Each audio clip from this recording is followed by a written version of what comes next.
ruler of heaven and earth, we beseech thee to inspire and guide all our counsels and actions, so that we may always walk in the path of justice, love, and charity to one another.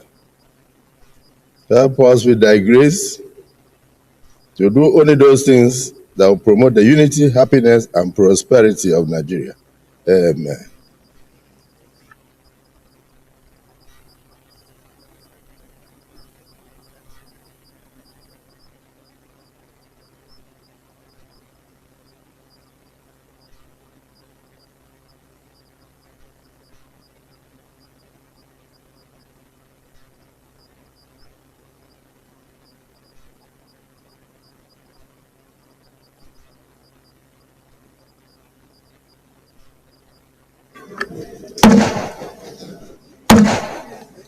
Distinguished colleagues, please let us examine the votes and proceedings of Tuesday, the 22nd day of October 2024. Page 395, page 396, page 397. Distinguished Senator Ashilogun. Thank you, the Senate President. Senator Wasiu Sani Eshinlokun, representing Lagos Central. I rise to move for the adoption of the votes and proceeding of 22nd October 2024. Thank you, sir. Distinguished Senator Akobundu. Thank you, Mr. President, my dear colleagues. My name is Austin Akobundu, representing Abia Central Senatorial District. I rise to second the motion that the votes and proceedings of Tuesday, 22nd October 2024 be adopted. I so second. Distinguished colleagues, the motion has been moved and seconded that the votes and proceedings of Tuesday, the 22nd day of October 2024 be approved. Those in support of the motion as moved say aye. Those against say nay. The ayes have it.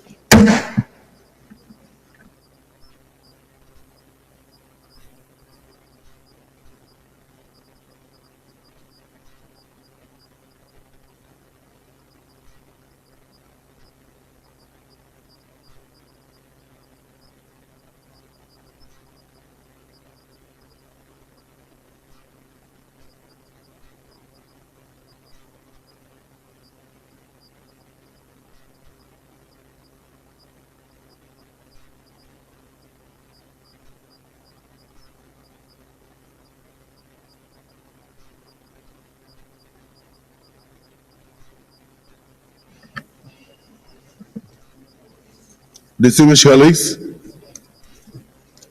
I wish to acknowledge the presence of students of NN Eshub Bamali Polytechnic Zaria. Is it Nuhu? Nuhu Polytechnic Zaria, who are in the chambers to observe Senate proceedings. I wish you all very fruitful observations and journey mercies back to your destination. You may sit down.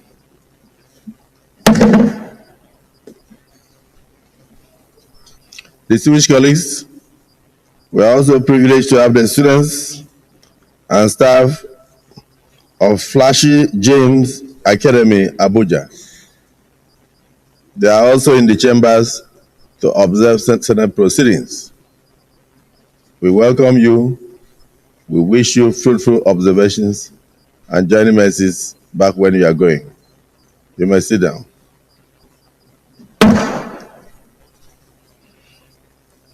Distinguished colleagues, in addition, we have the staff and students of El Semveku International School, Wuse. I hope I pronounced that right. Otherwise, you correct me later. They are in the chambers to observe the Senate proceedings. I want to wish all of you fruitful observations and journey mercies on your departure. You may sit down. Any petitions? The Leader of the Senate. Your point of order, Senator Leno.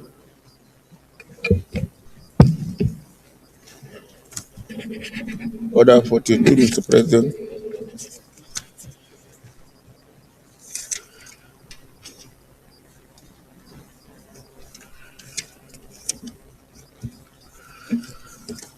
You may read.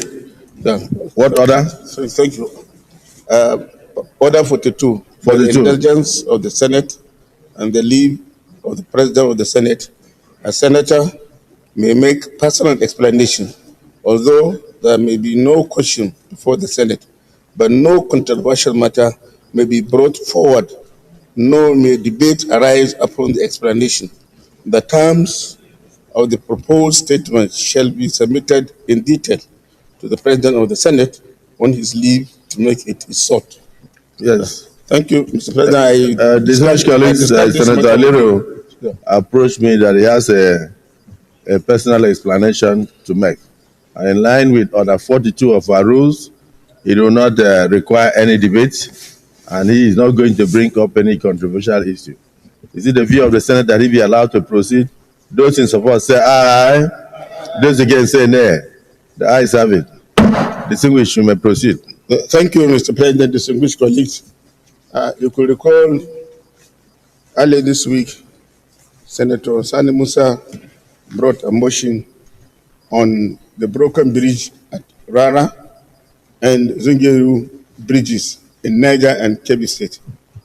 And I personally made effort to ensure that the bridge in Kebbi is repaired by the Federal Controller of Works.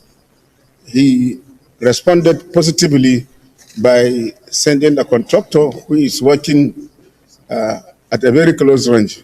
Unfortunately, the contractor could not do much because of the serious flooding and mudslide. So he abandoned the site. And I continue getting calls from road users. And this road is a very, very important road because it is the only road that links Abuja, southern part of the country, to Kebbi, Sokoto, Zamfara, and even some parts of Katsina State. And heavy load is being ferried on that route. So, Mr. President, distinguished colleagues, I got persistent calls that something should be done urgently, and I had no choice other than to employ a private contractor to go and do the repairs. As I'm talking to you, Mr. President, now, the road has been repaired, and it has saved a lot of hardship to the road users. They used to traverse over 300 kilometers from Koko, they go to Zaga, from Zaga, they go to Bunza, from Bunza, they go to Kalgo, from Kalgo, they go to Benin finally, those proceeding to Sokoto will go to Sokoto. It has saved them over 250 kilometers. And you know what that means now, particularly with the cost of fuel. So I want the Senate to know that apart from moving motions, calling on the attention of the Federal Ministry of Works to do something, senators do embark on repair of roads. So, because I want your attention, Mr. President. Apart from moving motions, calling on the attention of the Federal Ministry of Works to do the repairs of roads, on our own effort, we do embark on repairs, and we do it even without asking any refund from the ministry. So I thought I should make this as a personal explanation so that the Senate will know that this road is now in use. People are very happy, and it has saved them a lot of hardship. Thank you very much. You want us to resolve that you'll be refunded? No, Mr. President, I did it under my own volition. And this is what I can call community effort. You have to give back to the community what the community has done to you. Yeah. Thank you. I want to thank distinguished Senator Aleru. Your point of order is sustained. However, I must commend you for what you have done, particularly where you said you are not expecting any refund from the federal government, that you felt that you should give back to the community that has always backed you and given you so much support. May Almighty Allah provide for you and replenish your pocket. And I do hope that the press will note this, that senators do not only take, they also give back to the society. I thank you. Leader of the Senate.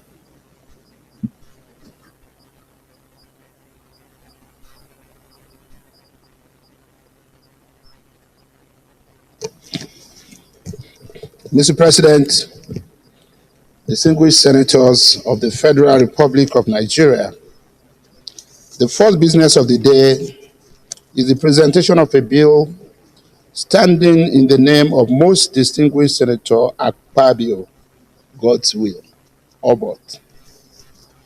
And I believe, Mr. President, the proper sequence of the name would have been His Excellency Senator Akpabio, Senator God's will, Obot Akpabio, on the Fisheries and Aquaculture Bill 2024, SB 622. Mr. President, you may wish to invite the Clerk of the Senate to read the short title of the bill. Clerk of the Senate. Mr. President, distinguished senators, Fisheries and Aquaculture Bill 2024, SB 622, first reading. Distinguished colleagues, Fisheries and Aquaculture Bill 2024, SB 622, first reading taken. Leader of the Senate.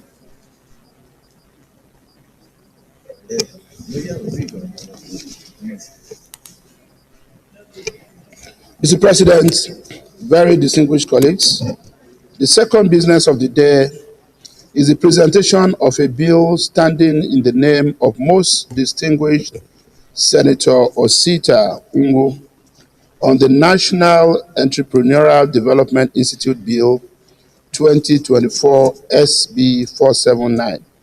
Mr. President, you may wish to invite the Clerk of the Senate to read the short title of the bill. The Clerk of the Senate. Mr. President, distinguished senators, National Entrepreneurial Development Institute Bill 2024, SB 479, first reading. Distinguished colleagues, National Entrepreneurial Development Institute Bill 2024, SB 479, first reading taken. Leader of the Senate.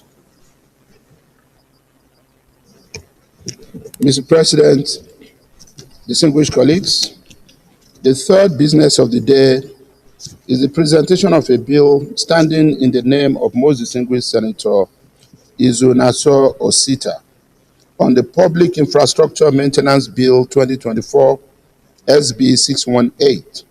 Mr. President, you may wait to invite the Clerk of the Senate to read the short title of the bill. Clerk of the Senate. Mr. President, distinguished senators, Public Infrastructure Maintenance Bill 2024, SB 618, first reading. Distinguished colleagues, Public Infrastructural Maintenance Bill 2024, SB 618, first reading taken. Leader of the Senate. Mr. President, very distinguished colleagues, the fourth business of the day is the presentation of a bill standing in the name of most distinguished Senator Mohammed Ali Ndume on the Institute of Information and Communication Technology Establishment Bill 2024, SB 623. Mr. President, you may wish to invite the Clerk of the Senate to read the short title of the bill. Clerk of the Senate. Mr. President, distinguished senators, Institute of Information and Communication Technology Establishment Bill 2024, SB 623, first reading. Distinguished colleagues, Institute of Information and Communication Technology Establishment Bill 2024, SB 624, first reading taken. Leader of the Senate.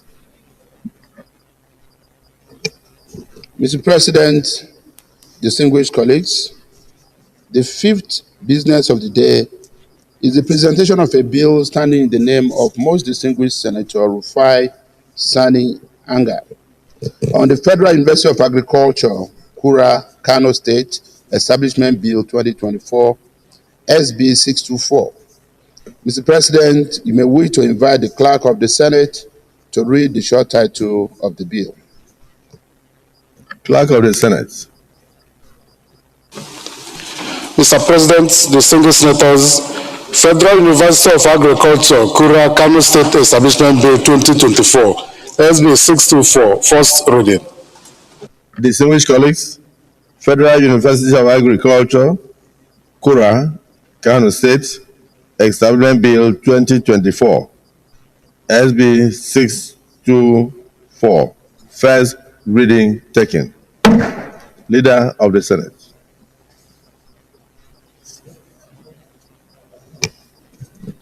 Mr. President, very distinguished colleagues, the sixth business of the day is the presentation of a bill standing in the name of most distinguished Senator Wasiu Sani Eshinlokun on the Chartered Institute of Safety Engineers Establishment Bill 2024, SB 625. Mr. President, you may wish to invite the Clerk of the Senate to read the short title of the bill. Clerk of the Senate. Mr. President, distinguished senators, Chartered Institute of Safety Engineers Establishment Bill 2024, SB 625, first reading. Distinguished colleagues, Chartered Institute of Safety Engineers Establishment Bill 2024, SB 625, first reading taken. Leader of the Senate.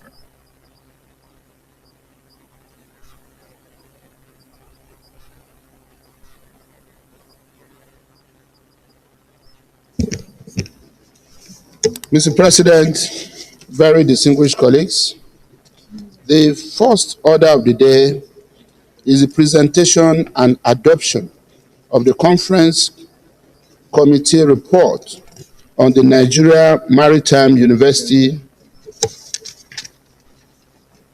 Okerenkoko Establishment Bill 2024. Distinguished senators will recall that the Senate and the House of Representatives passed different versions of the Nigeria Maritime University Okerenkoko Establishment Bill 2024. The conference committee of both chambers have met and harmonized the differences in accordance with Senate Standing Order 86. Mr. President, with your permission, I move the motion for the Senate to adopt the conference report. Minority report, or minority leader.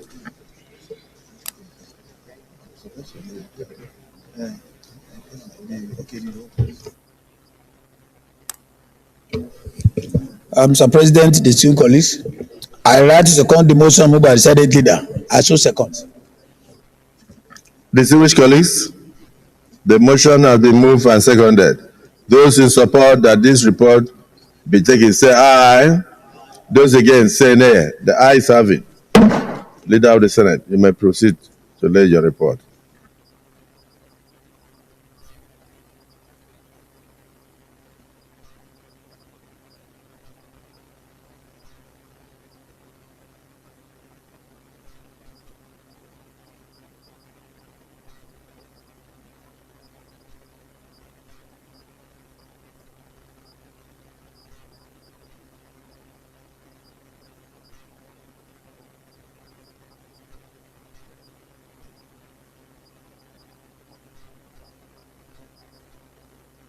Leader of the Senate, you may give us a summarized version of the report.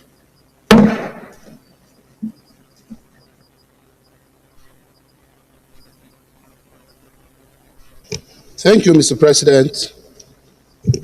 The Nigeria Maritime University Okeren-Koko Establishment Bill 2024 was passed by the Senate as well as the House of Representatives with a difference. In consequence, therefore, a conference committee was constituted in the Senate and in the House of Representatives to reconcile the area of difference that appeared in the two versions.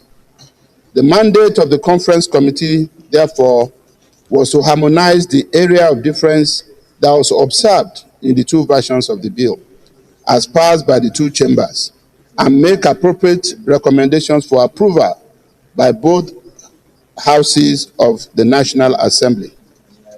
The membership of the conference committees as contained in paragraph 2.1 of this report, as well as paragraph 2.2 of the report concerning the House of Representatives. The conference committee met and observed that the two bills as passed had substantially the same provisions, except clause 19 sub 2, where they differ. The committee deliberated upon the area of difference and harmonized same. Accordingly, Mr. President and distinguished colleagues, the committee resolved and recommended the adoption of the House of Representatives version of clause 19 for approval. Our recommendation that the conference is that the Senate adopt and approve of the harmonized version of the bill as follows: that the Senate do consider and approve the conference committee report on Nigeria Maritime University Okeren-Koko Establishment Bill 2024 as recommended. Mr. President, on behalf of the members of the conference committee, we wish to thank the National Assembly for the opportunity given to members of the committee to resolve area of difference in the bill. Thank you. Senator Joel Onawoko.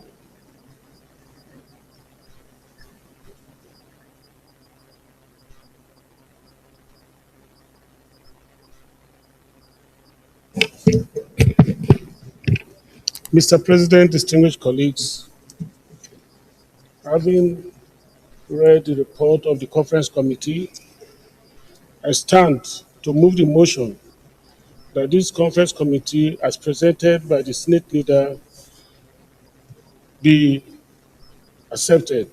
I so move, sir. Thank you. Distinguished Senator Ize Dafinone.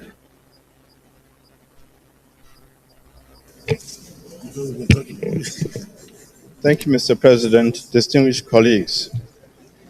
Ide Dafinone, representing Delta Central.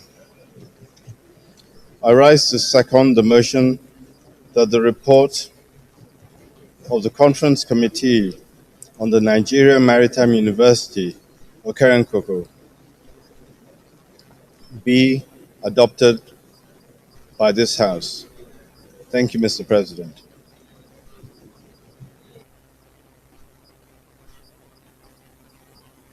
Distinguished Senator Ned Nwoko. Thank you, Mr. President. My name is Ned Nwoko. I represent the group of Delta State. I do stand also to lend my weight in support of the report of the Conference Committee on the Maritime University Okeren-Koko Establishment Bill.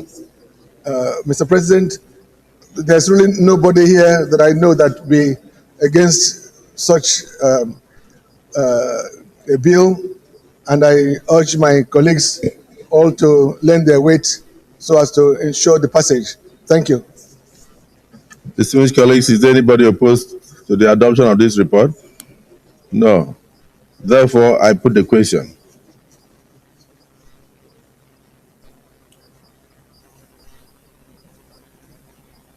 Those in favor that the Senate do adopt the conference committee report on the Nigerian Maritime University Okerenkoko Establishment Bill 2024, say aye. Those against say nay.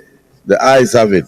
The Nigerian Maritime Academy University Okerenkoko Establishment Bill 2024, the conference report is hereby adopted.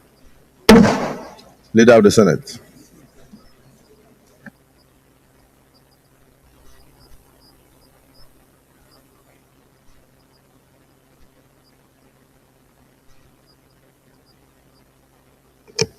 Mr. President, distinguished colleagues, the second order of the day is the presentation and consideration of the report of the Committee on Ethics, Privileges and Public Petition in respect of a petition from Ewato Flobert Oluwadolapo against the Nigerian Navy in 2022 with fair hearing and non-payment of his salaries and allowances by the Navy.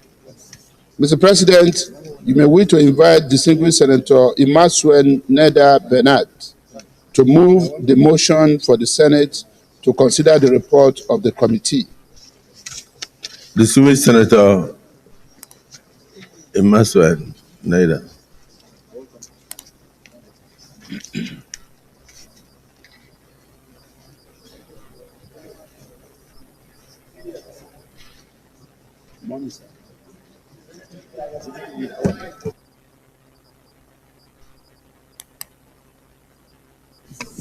Thank you, Mr. President. Distinguished colleagues, my name is Senator Neda Imasu and I represent Edo South Senatorial District Chairman Senate Committee on Ethics. So you second the motion and thereafter you continue with your report. Okay, I wish to present the report of the Senate Committee on the matter of the Nigerian Navy and Mr. Ewato on the matter of wrongful dismissal and non-payment of salaries. If it pleases the President, may I come forward to lay the petition? Distinguished colleagues, the motion has been moved by the leader and seconded by distinguished Senator Imasuen that this report be presented before us. Those in support of the motion have moved, say aye. Those against say nay. The ayes have it. Distinguished Senator Imasuen, you may proceed to lay your report.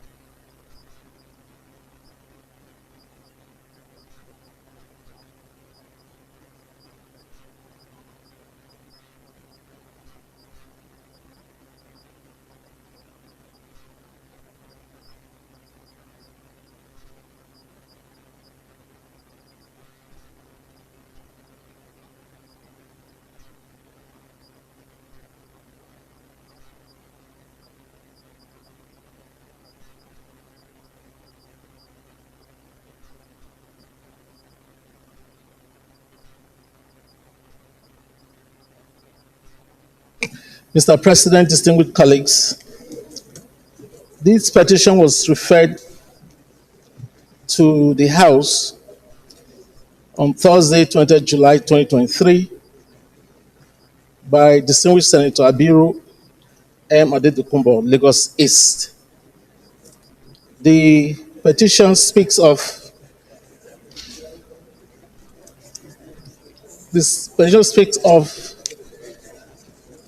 Mr. Ewato, who was employed by Nigerian Navy for absconding and leaving his position for a period of time, going to mount an illegal roadblocks. The petitioner denied that allegation and came before us to look into the matter. The committee sat and we followed all the procedures with both parties appearing before the committee.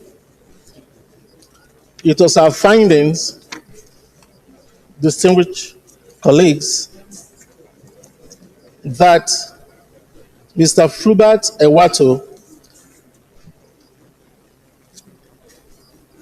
was indeed guilty of mounting an illegal roadblocks and also being AWOL, that is away without leave, from his duties for 1 year, for which his rank was Use your campaign voice. Reduced. But upon returning from the 1 year AWOL, he went ahead to commit this other offense, which he himself admitted in writing, that yes, indeed, it was the devil that pushed him to do such, and had appealed that we should temper mercy with justice. And so we recommended, therefore, that the Senate should uphold the dismissal of Mr. Ewato Flubert from the Nigerian Navy for mounting an illegal roadblock to serve as a deterrent to others, officers who might contemplate on embarking on such criminal activity. And that the Senate do direct the Nigerian Navy to compute and pay the salaries and allowances of Mr. Ewato Flubert from the date he returned from being absent without leave to the date of a dismissal, as was confirmed by the Nigerian Navy. We concluded that Mr. Ewato action was short of an officer, and therefore our conclusion, as I've stated, was endorsed by all members of the committee.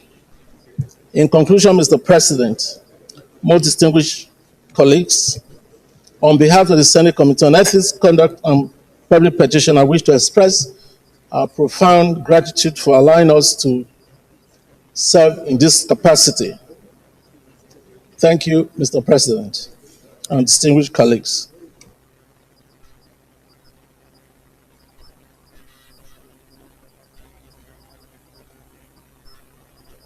Any contributions? If there is no contribution, we go to the recommendations.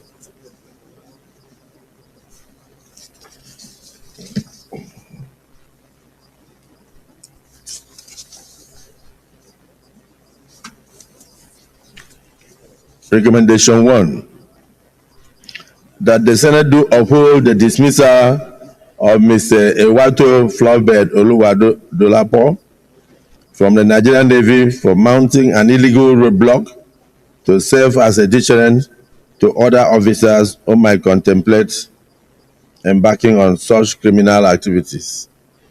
Yes, distinguished Senator Dixon. Thank you, Mr. President, and my dear colleagues. Henry Seraki Dixon, Bayelsa West. Mr. President, my contribution to this recommendation is that, the normal thing is if a petition does not have merit, we should not go into any statement of facts. We should simply say that this Senate does not accept the petition, or that the petition is not meritorious and is therefore dismissed. We don't need to, in my view, go into issues of roadblock and upholding dismissal and all of those things that are judgmental.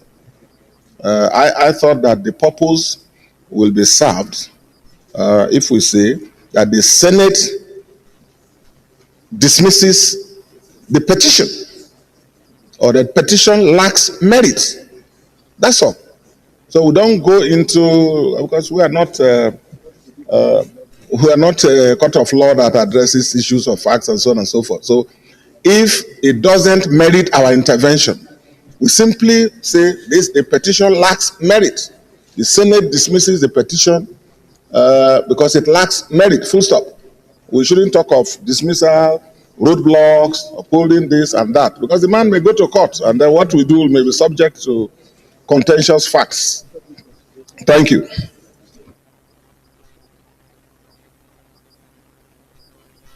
The Deputy Senate President. Baron Jibril North. Let me commend Senator Dixon for his observation in respect to the prayers. We think what they need to do is to recouch, or he should amend the prayers as as per his observation, and that will stand. And that is the normal thing. But the issue of the body of the observations, that is the normal thing that is always done. The facts of the matter need to be stated. So it's in tune with our practice here to state the tune. I mean, the entire episode, the entire, what happened and so on and so forth before getting to the conclusion. So in respect to that, that stands. But in respect to his observation, as per the prayer, I think he needs to recouch it based on his observation. That is the normal thing, so that we can now move forward. Thank you, Mr. President. Distinguished colleagues, I've listened to the two experienced senators, and personally, I want to thank the Senate Committee on Ethics, Code of Conduct, and Public Petitions in respect of their thorough investigation of this petition. It wasn't a wasted effort, but through your investigation, you were able to bring out the truth, which even the petitioner accepted, that he went from the ship he was posted to, he absconded for 1 full year without approval. So, and they said he went away, absent without leave for 1 full year. And despite the fact that the Navy pardoned him, reaccepted him, he went for us to commit another crime of mounting an illegal roadblock in order to extort money from unsuspecting members of the public. So the submission of Senator Dixon backed by the Deputy Senate President seems to make sense. If we find out that the petitioner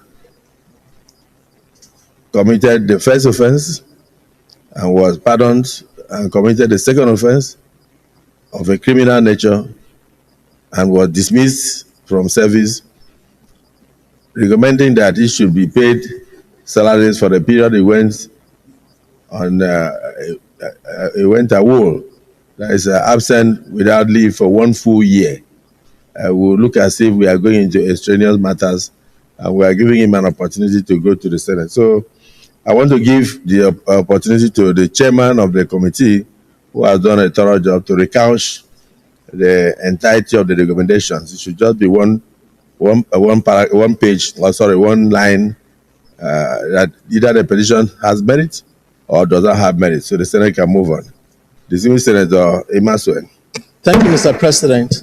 The reason why the committee... Distinguished Senator Emaswen. Yes. You didn't hear the ruling.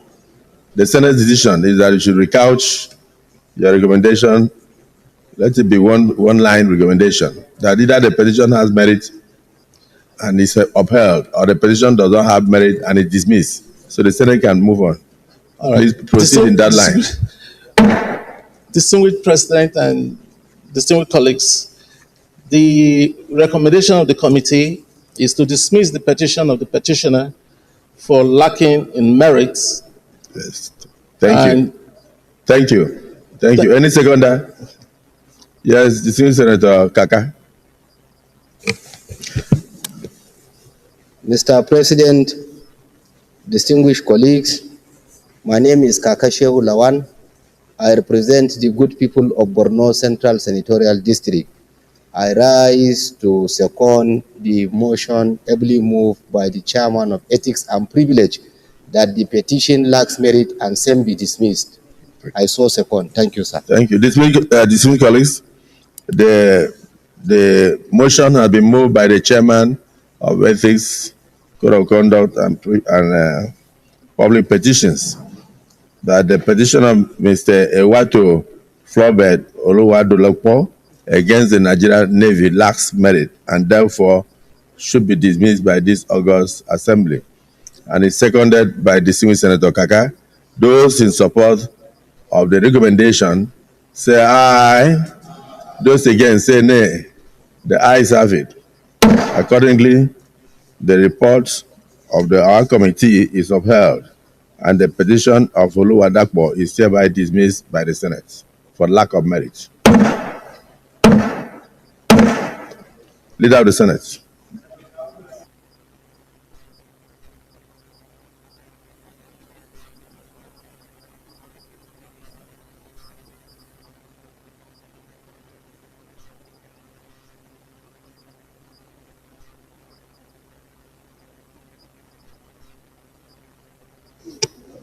Mr. President, very distinguished colleagues, the third order of the day is the presentation and consideration of the report of the Committee on Education, Basic and Secondary, on the compelling need to tackle the challenge of out-of-school children in Nigeria. Mr. President, you may wish to invite distinguished Senator Usman Lawal Adamu, Chairman of the committee, to move the motion for the Senate to receive and consider the report. Distinguished Senator Lawal.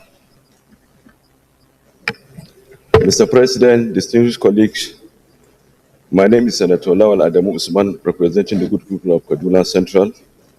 I move that the Senate do receive and consider the report of the Committee on Education, Basic and Secondary, on the compelling need to tackle the challenge of out-of-school children. I so move, Mr. President. Distinguished Senator Ume.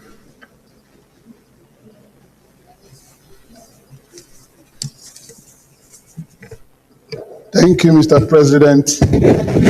My name is Senator Victor Ume, OFR. I represent the people of Anambra Central Senatorial District.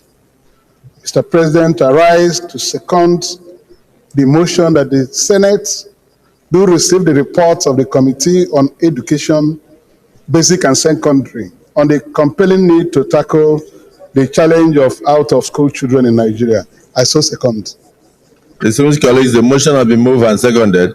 Those in support of the motion say aye, and those against say nay. The ayes have it. The distinguished Senator Lawal, you may proceed to lay the report.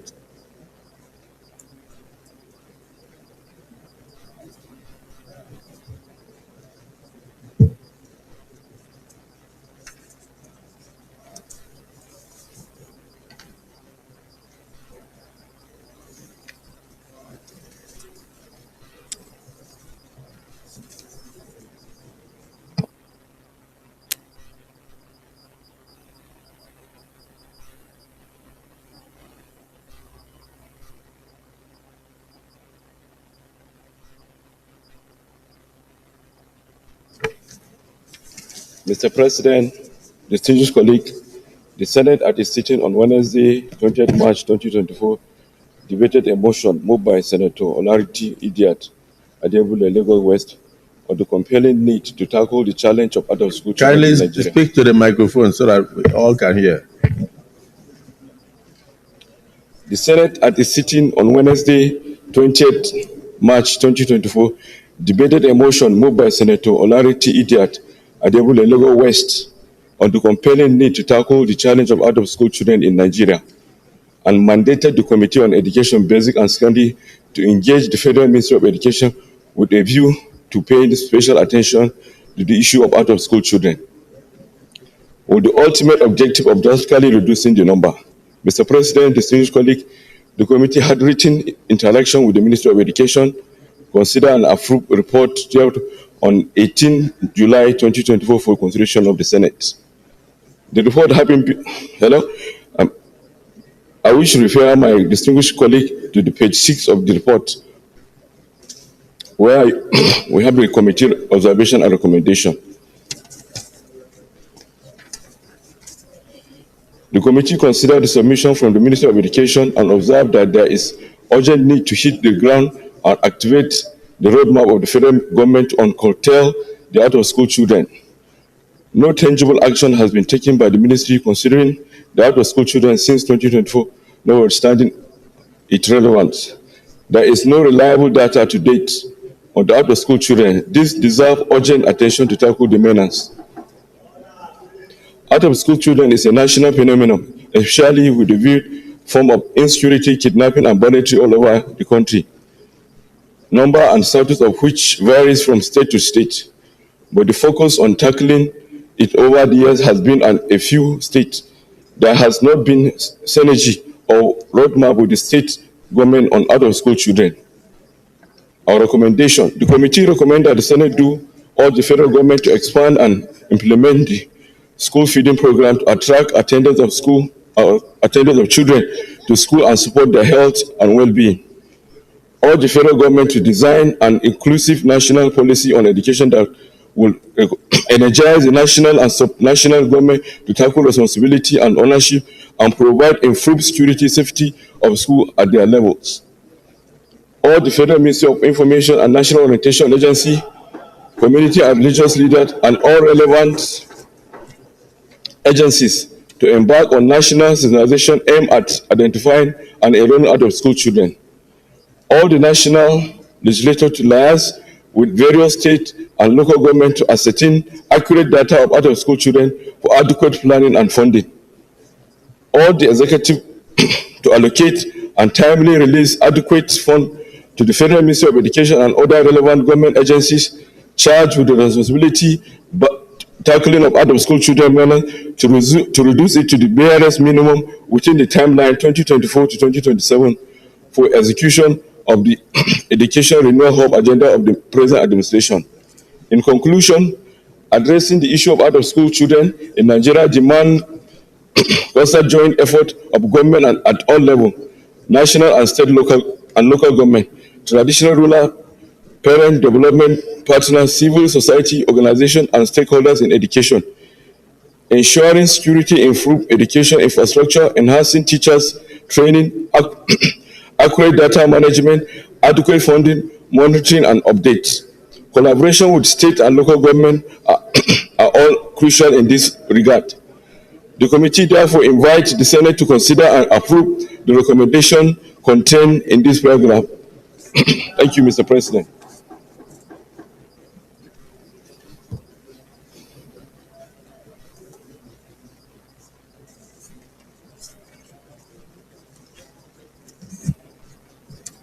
Yes. The Senate President Emeritus.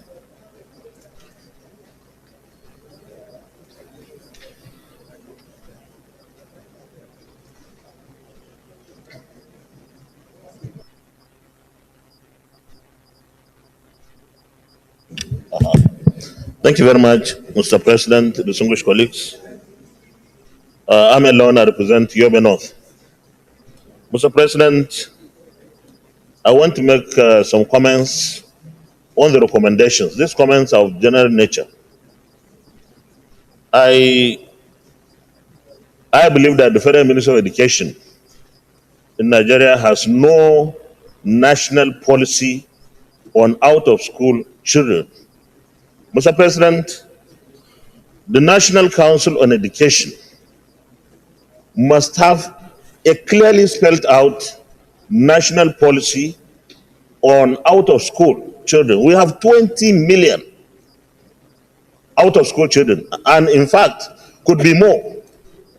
And this is a huge challenge to not only our educational sector, but our national security, Mr. President. So we should, when we consider the recommendations, we should urge the National Council on Education, where the Federal Ministry of Education, all the states, ministries of education, and the FCT are present to have a clearly defined national policy on out-of-school children.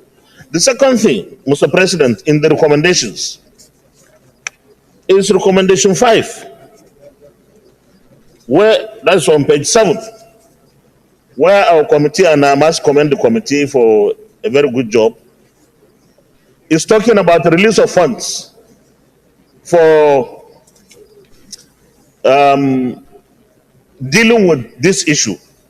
I think based on what we should know better, we should appropriate. We should not leave this matter in the hands of the Federal Minister of Education alone. Our committee on basic education particularly should engage.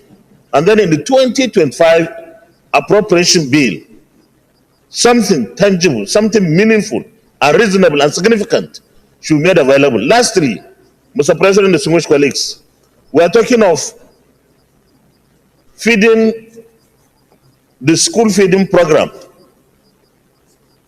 I, from my experience, and of course those who are in the 9th National Assembly, would tell you that that program was abused, grossly abused.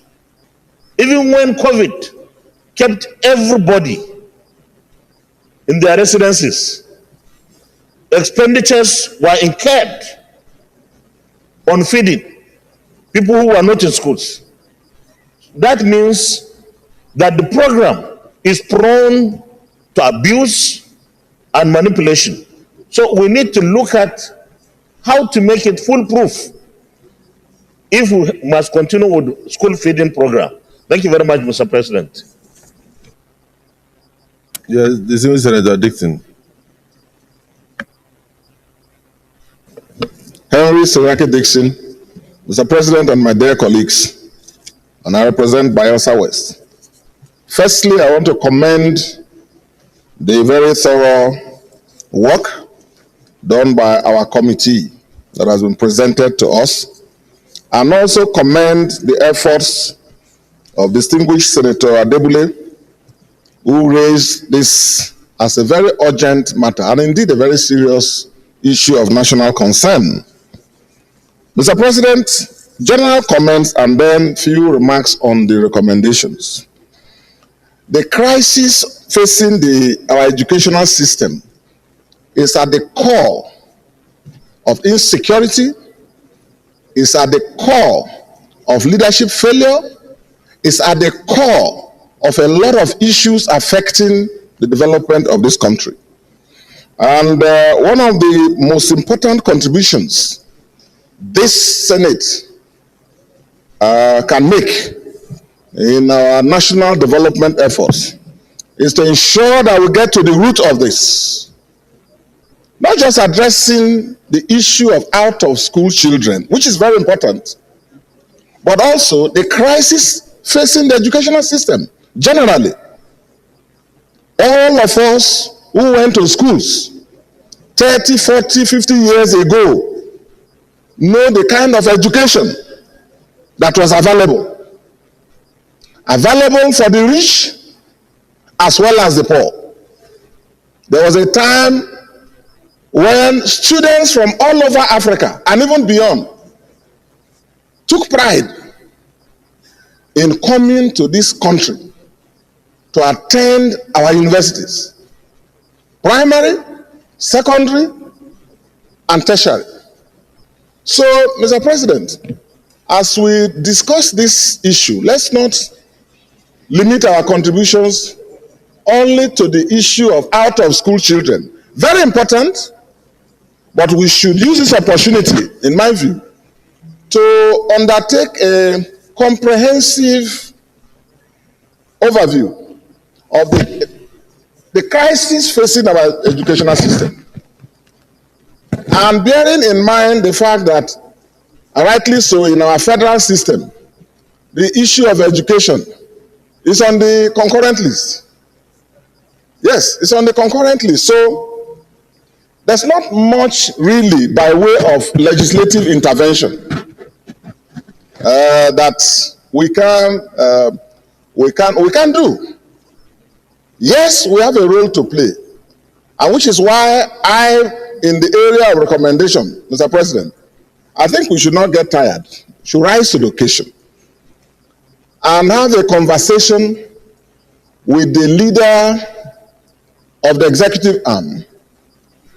I suggest that the time has come, if it's not even too late, but it's never too late to try.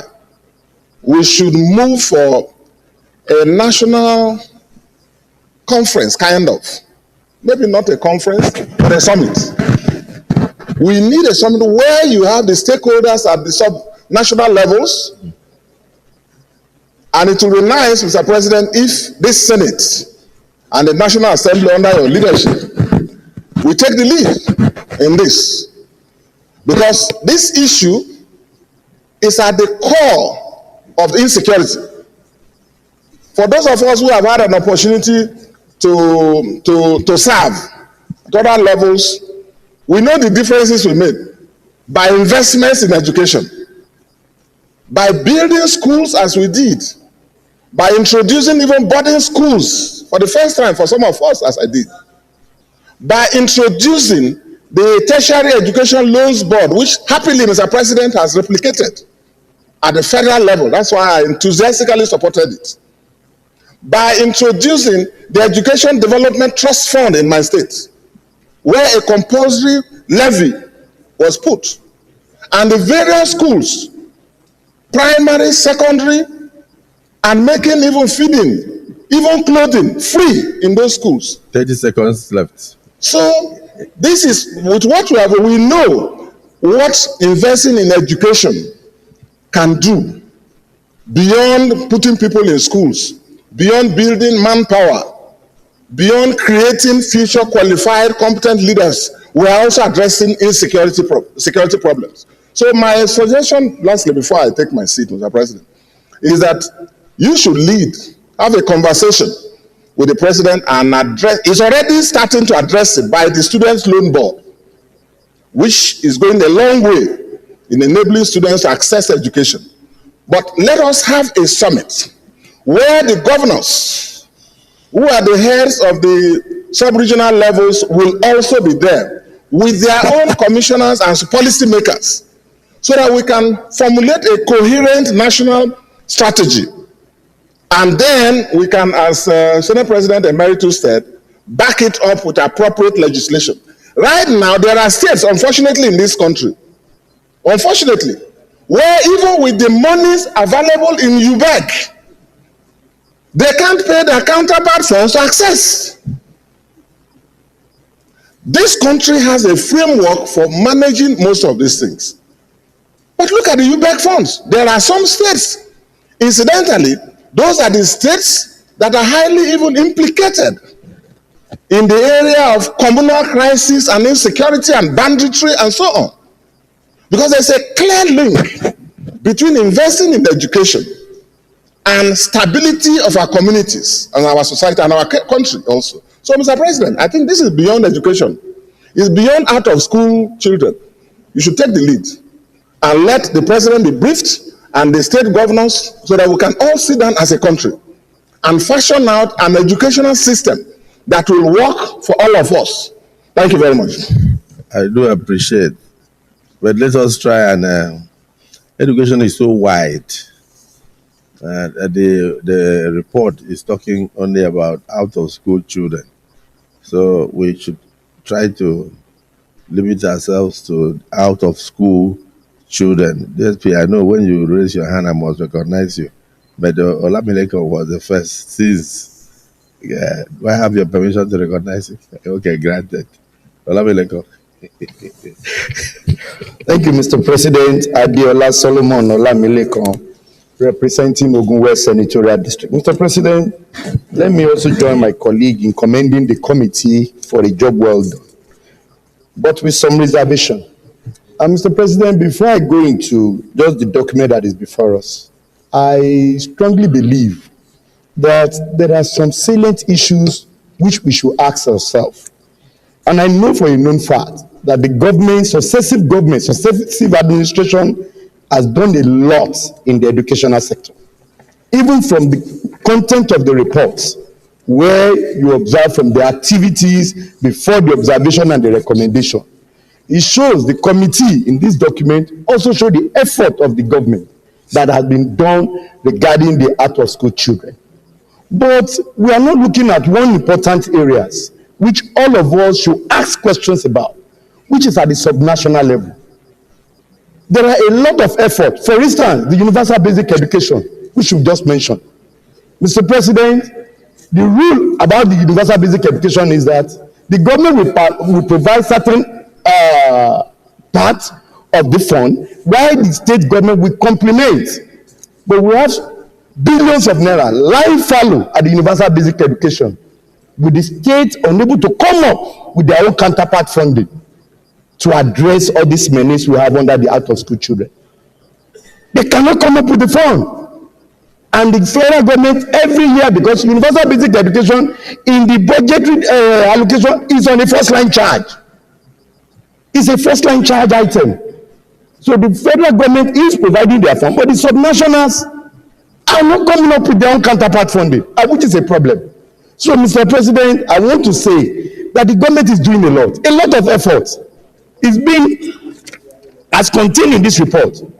The identification and the exercise carried alone identify about 24,000 out-of-school children between 2021 and 2023. About 1 million enrollment has been done regarding the out-of-school children, as contained in this report. As contained in this report.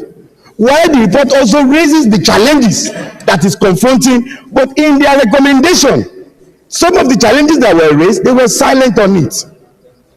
And this is one area I want us to look at. I will give you, for instance, Mr. President, if you look at page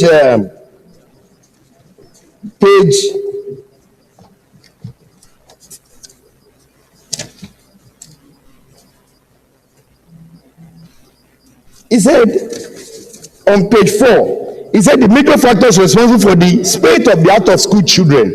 He said, number 1, educational demand barriers, issues around poverty and lack of resources to enroll children in school and socio-cultural norms, tradition and beliefs.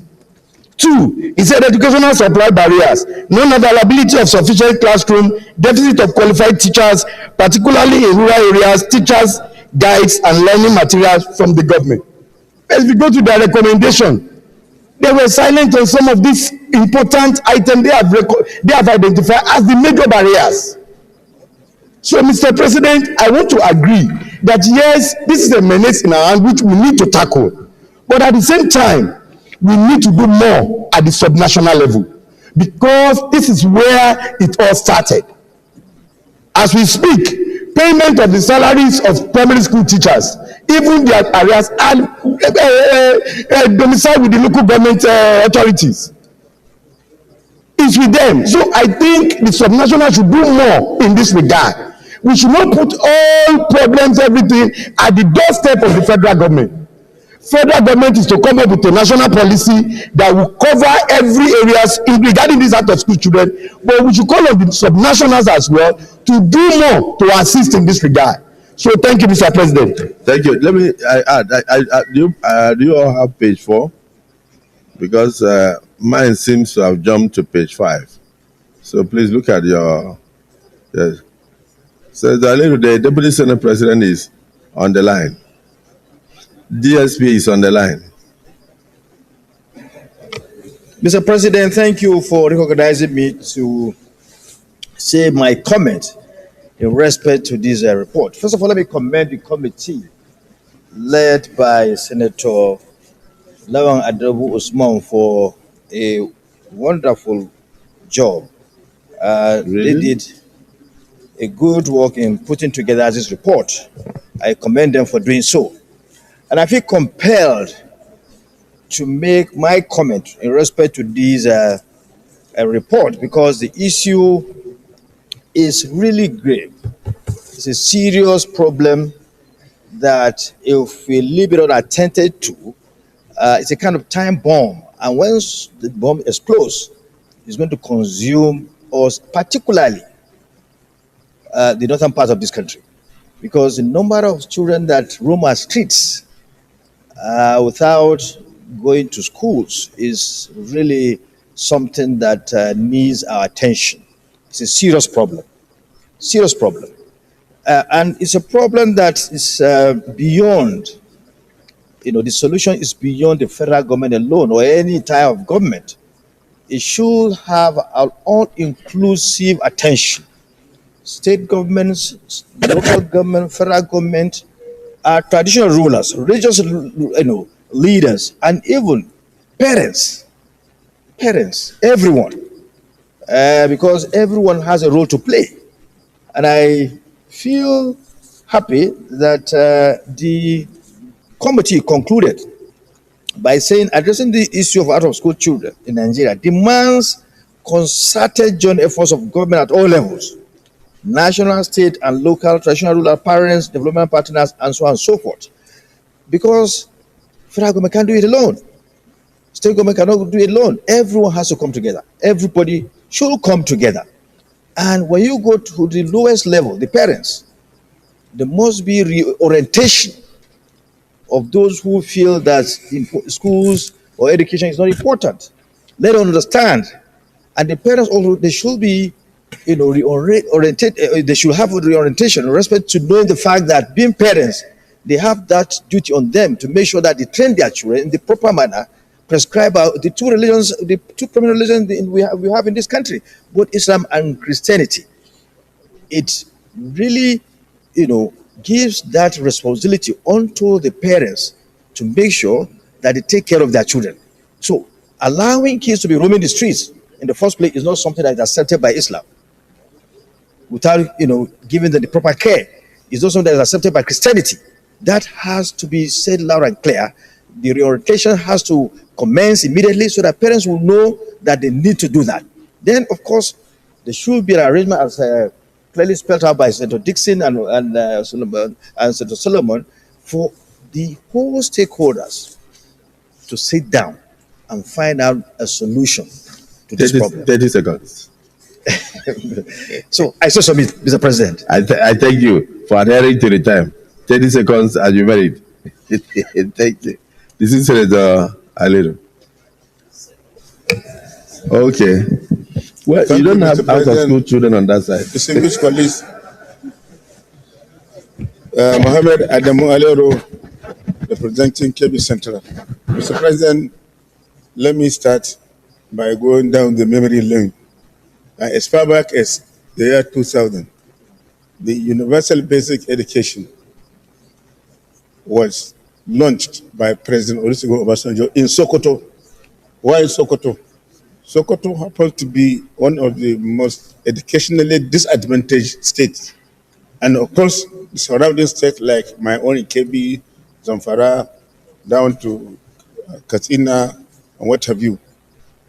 The whole idea is to get everybody going to school, right from the age of 5 up to 15.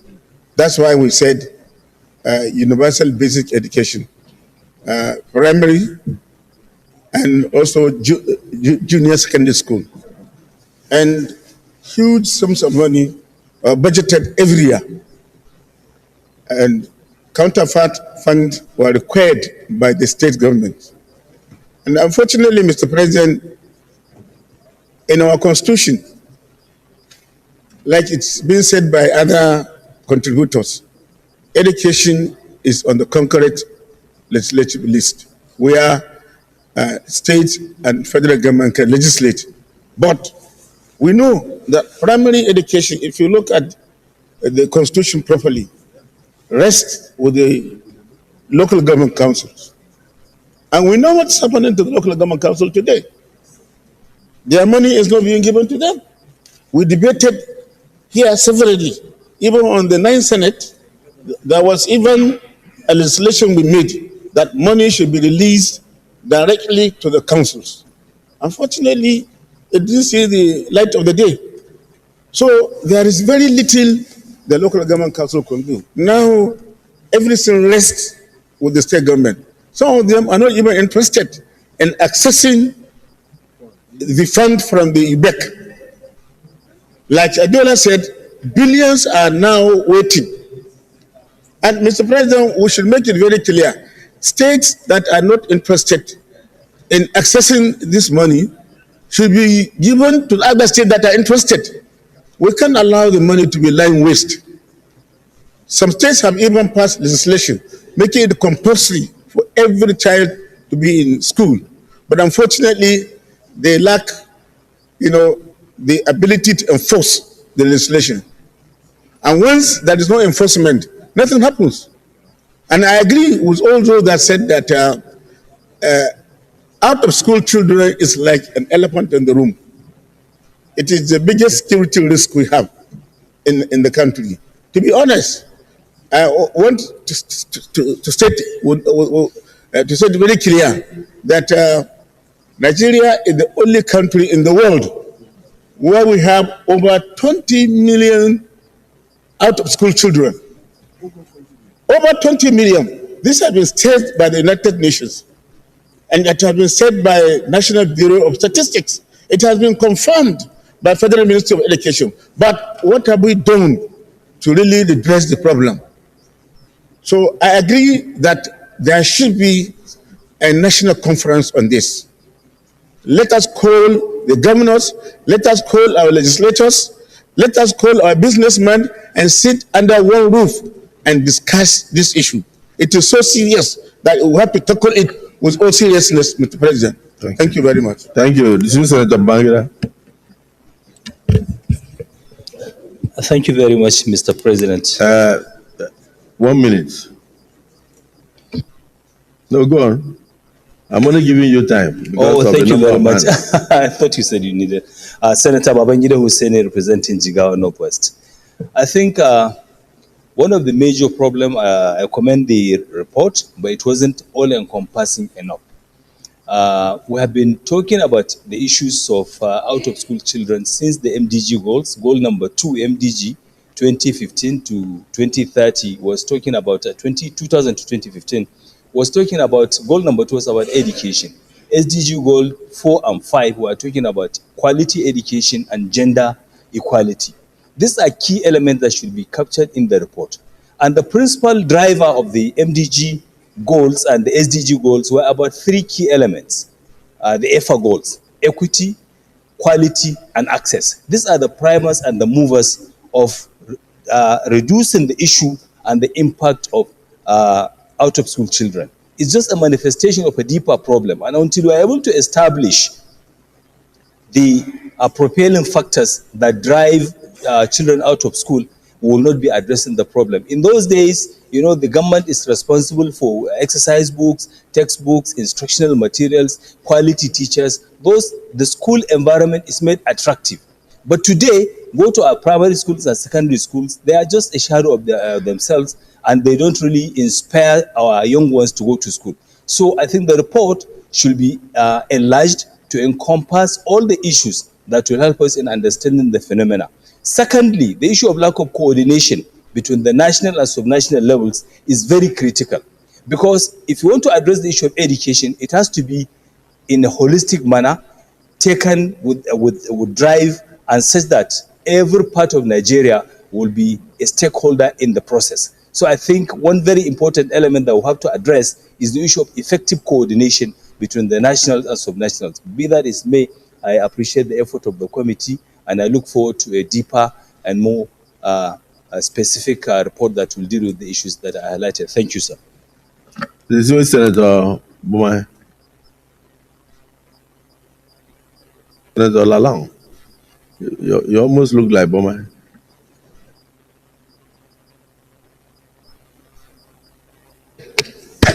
I'm distinguished Senator Lalong, representing Plateau South. Your Excellency, let me align myself, especially with the last 3 speakers, in respect to this matter. All of us from the North will know that, for me, it's a shame. It's a shame. I say it's a shame. Because about 10 or 15 years ago, Bill Clinton, former president of America, had to come to Nigeria. What was he coming to do? He was concerned about the plight of out-of-school children. He particularly said, we are sitting on time bomb. Today we are already seeing the time bomb addressing these issues. Some people will say it is from federal, some people will say from the state. Coming as a former governor, I think it is from the states. I say this because of out of experience, sir. Federal government have done everything, a lot. They have done a lot. When we attempted Almajiri school, taking back children, compulsorily forcing them to go to school, it ended with a religious dimension and it died down. They are back to Almajiri streets. They introduced agile program, especially for the female ones. Only very few states, even with the World Bank funds, are bringing counterpart funds. I take a dimension from the last one that we did.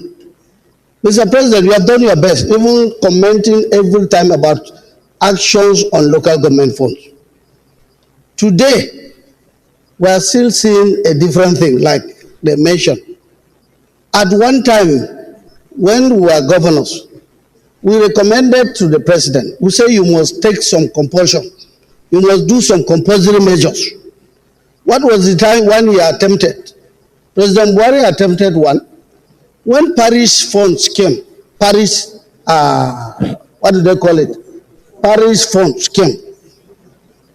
He made it a priority that all those that have not accessed the UBEC funds in respect to education, in your state, it was first of all a priority. They will remove it and access compulsory for you to go and address those issues. Then the remaining balance, they will tell you, come and collect. Today, sir, we have a lot of certain things, even without parish club. We have subsidy palliatives. We have so much funds going to the states, but they are not addressing the issue of education. Mr. President should also take bold steps to take a decision. Any palliative that is going to a state, and that state has challenges of educational funding, especially accessing super funds, what they will do is to say, okay, first priority, we are taking this to access your super fund. Go and address the issue of out-of-school children. Otherwise, we'll continue to do the same thing. We'll introduce so many measures and it will go in vain. We are looking forward to one day that this country will agree with Mr. President that direct funding will go to local governments so that they will address this matter. I thank you, Mr. President. Thank you. Senator Sani Musa, my eye did not catch you.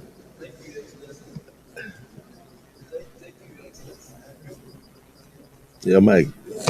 Thank you, Your Excellency. My name is Mohammed Sani Musa, representing Niger East Senatorial District. My distinguished colleagues, this is a very important issue. For too long, we have been talking about out-of-school children. We have been talking about UBEC. We have been talking about how we will change our educational system. And for too long, we will continue to be talking if necessary action is not done.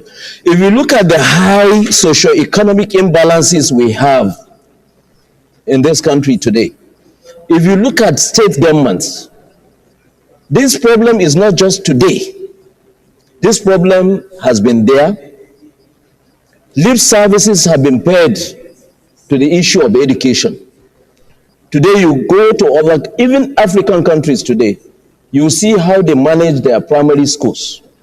If you see their primary schools, they are no different with the tertiary universities we have, tertiary institutions we have in Nigeria.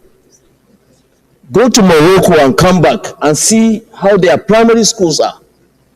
See the kind of skills they give to their children.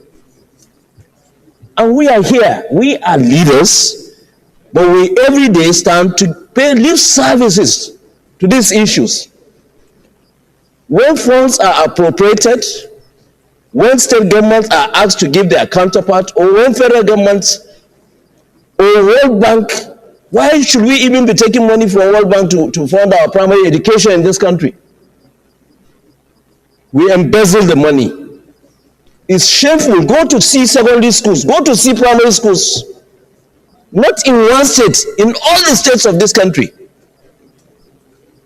But every time we sit down, we go and look at reports upon reports every time, and we are not doing anything about it.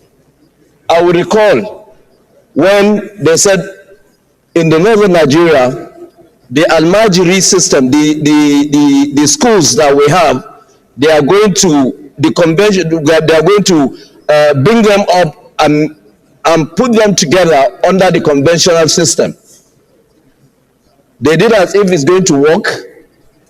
Budget was made for all those purposes and nothing was done. If we want to go further, if we want to move forward, we need to change and create some innovations to our primary school curriculum. Today is not about school feeding that will make children to go to school. No. When you give a contractor and he's giving them indomie and 1 egg, and you think that is what will make them to go to school? Go to China and see little things that attract children to school.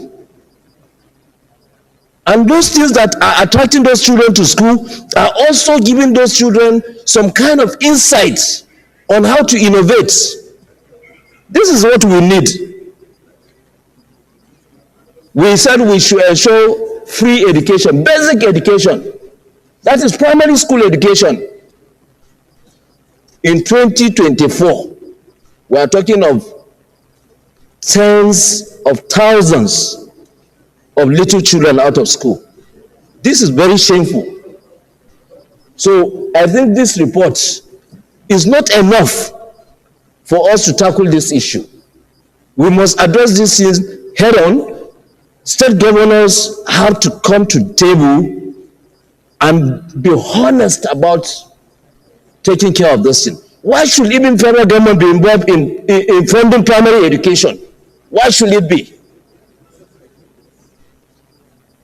So, Mr. President, sir, this report, I believe if we should follow it up, take all the inputs that a lot of senators have made here and challenge ourselves to seeing that this works. Because if you don't give that foundation, if you don't give that basic foundation, our educational system will be rubbished. As it is today, you see somebody with master's degree, tell him to write one statement, he cannot do it. So what foundation are we putting? This is my contribution. How did he get the master's? When he cannot write a statement. Senator Sadiq, you may try to answer that question. Thank you, Mr. President. I am Sadiq Suleiman Umar. I represent the good and decent people of Kwara North. Well, I can't answer that question, but I will ask Senator Sani later, and I will inform you when I come to your office. My contribution. On this floor, I've been consistent for 6 years today that our pathway to development in this country is just pay attention to our educational system and our healthcare system. Those are the key pillars that will move us. Mr. President, my distinguished colleagues, I think that we are not paying the required attention to education. Yes, federal government is trying, like my colleague said, but what are we budgeting for education? Less than 8% in the last budget. Kenya has moved its budget to 30%. Now, that is federal government. Interestingly, education is in the concurrent list. Therefore, state governments and local governments should have a higher role to play in enhancing our educational system. Mr. President, my distinguished colleagues, I beg to say here that we need a total turnaround for our educational philosophy in this country. What we are doing, people going for paper education, not ready to learn any skill, is not helping us. We've had policies to try to drive this point, but it's not working. But we have no option. We must go back. What kind of education do we need for our people? We need functional education. Everybody mustn't have a degree. Let's pay attention to basic skills and let people see the value of why they are going to school to get something. And when they have a certificate, they have a job to do that can give them money that will be useful to them. Therefore, Mr. President and my distinguished colleagues, I do think that we should declare an emergency for our education in this country, where all stakeholders, from up to the grassroots level, including community leaders, must be involved, and we must all take ownership. If we don't do this, we cannot move to where we need to move to, because that is our basic first part to development. Thank you very much, Mr. President. Yes, Governor Bello, you want to add? Thank you, Mr. President. Abubakar Sani Bello, representing Niger North. Mr. President, I have listened with attention to all the contributions. But I think under this democratic setup, there must be a change of ideas, and we must have the courage. Mr. President, you were once a governor. From my own little assessment and from what I have seen so far, we can sit here and discuss all the problems. I think we know what the problems are. But I think the implementation is where the problem is. Mr. President, a politician, for example, let's say a governor, for example, would rather invest money in building bridges, roads, something he can show. It's a major problem. Education, investment in education is not something you see immediately. The gestation period for investment in education takes a long time. You can invest in education today, you probably won't see the value until 10 years, 5 years from day of investment. So in our setup, political setup, especially someone that is looking for second term, he wants to invest in projects that he can show immediately. Mr. President, that will not solve our education problem. We must get the courage to invest in education regardless of what people will say. To give you an example, in Niger State, when I was governor, we have 56 boarding schools. We have schools without toilets, schools without dining hall, schools without fence. You can't get good leaders out of system like this. We all came out of good system. In some cases, we've lost students due to lack of toilets. They have to go to the forest at night to ease themselves, and they're bitten by snakes. So what I decided was to not to renovate, but to start rebuilding the schools, which cost a lot of money, Mr. President. A lot to fence and do toilets, build dining halls, fix their roofs, was costing over $1 billion for each school. We didn't have the money. But thank God we're able to do 9. And if that was a program that continued, government after government, maybe one day. But you see, the maintenance culture must continue. Because if you renovate a school today, because they are children, if you don't keep on the maintenance, after 1 year, you go back to square one. So, Mr. President, in short, this is a very serious problem that I think the federal and state governors need to sit down, forget re-election for now, invest in education. Nobody will see it, but in future, you see it. I can't imagine a school where girls, all girls school cannot go to toilet, they have to ease themselves in front of their dormitory for fear of being bitten by snakes.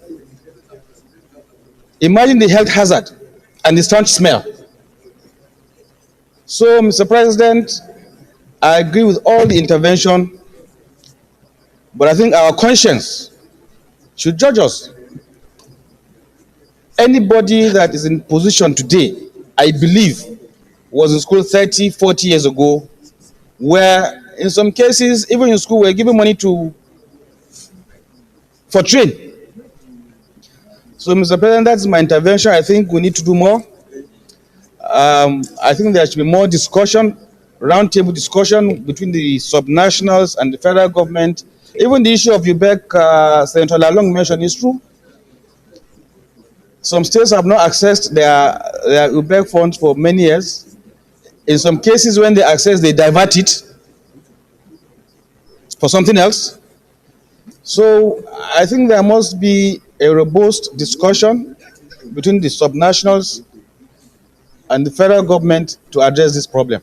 Thank you, Mr. President. I looked at the time and I realized that we have spoken for over 1 hour on this report, and we have many other reports to take today. The last submission by Governor Bello is a bit scary.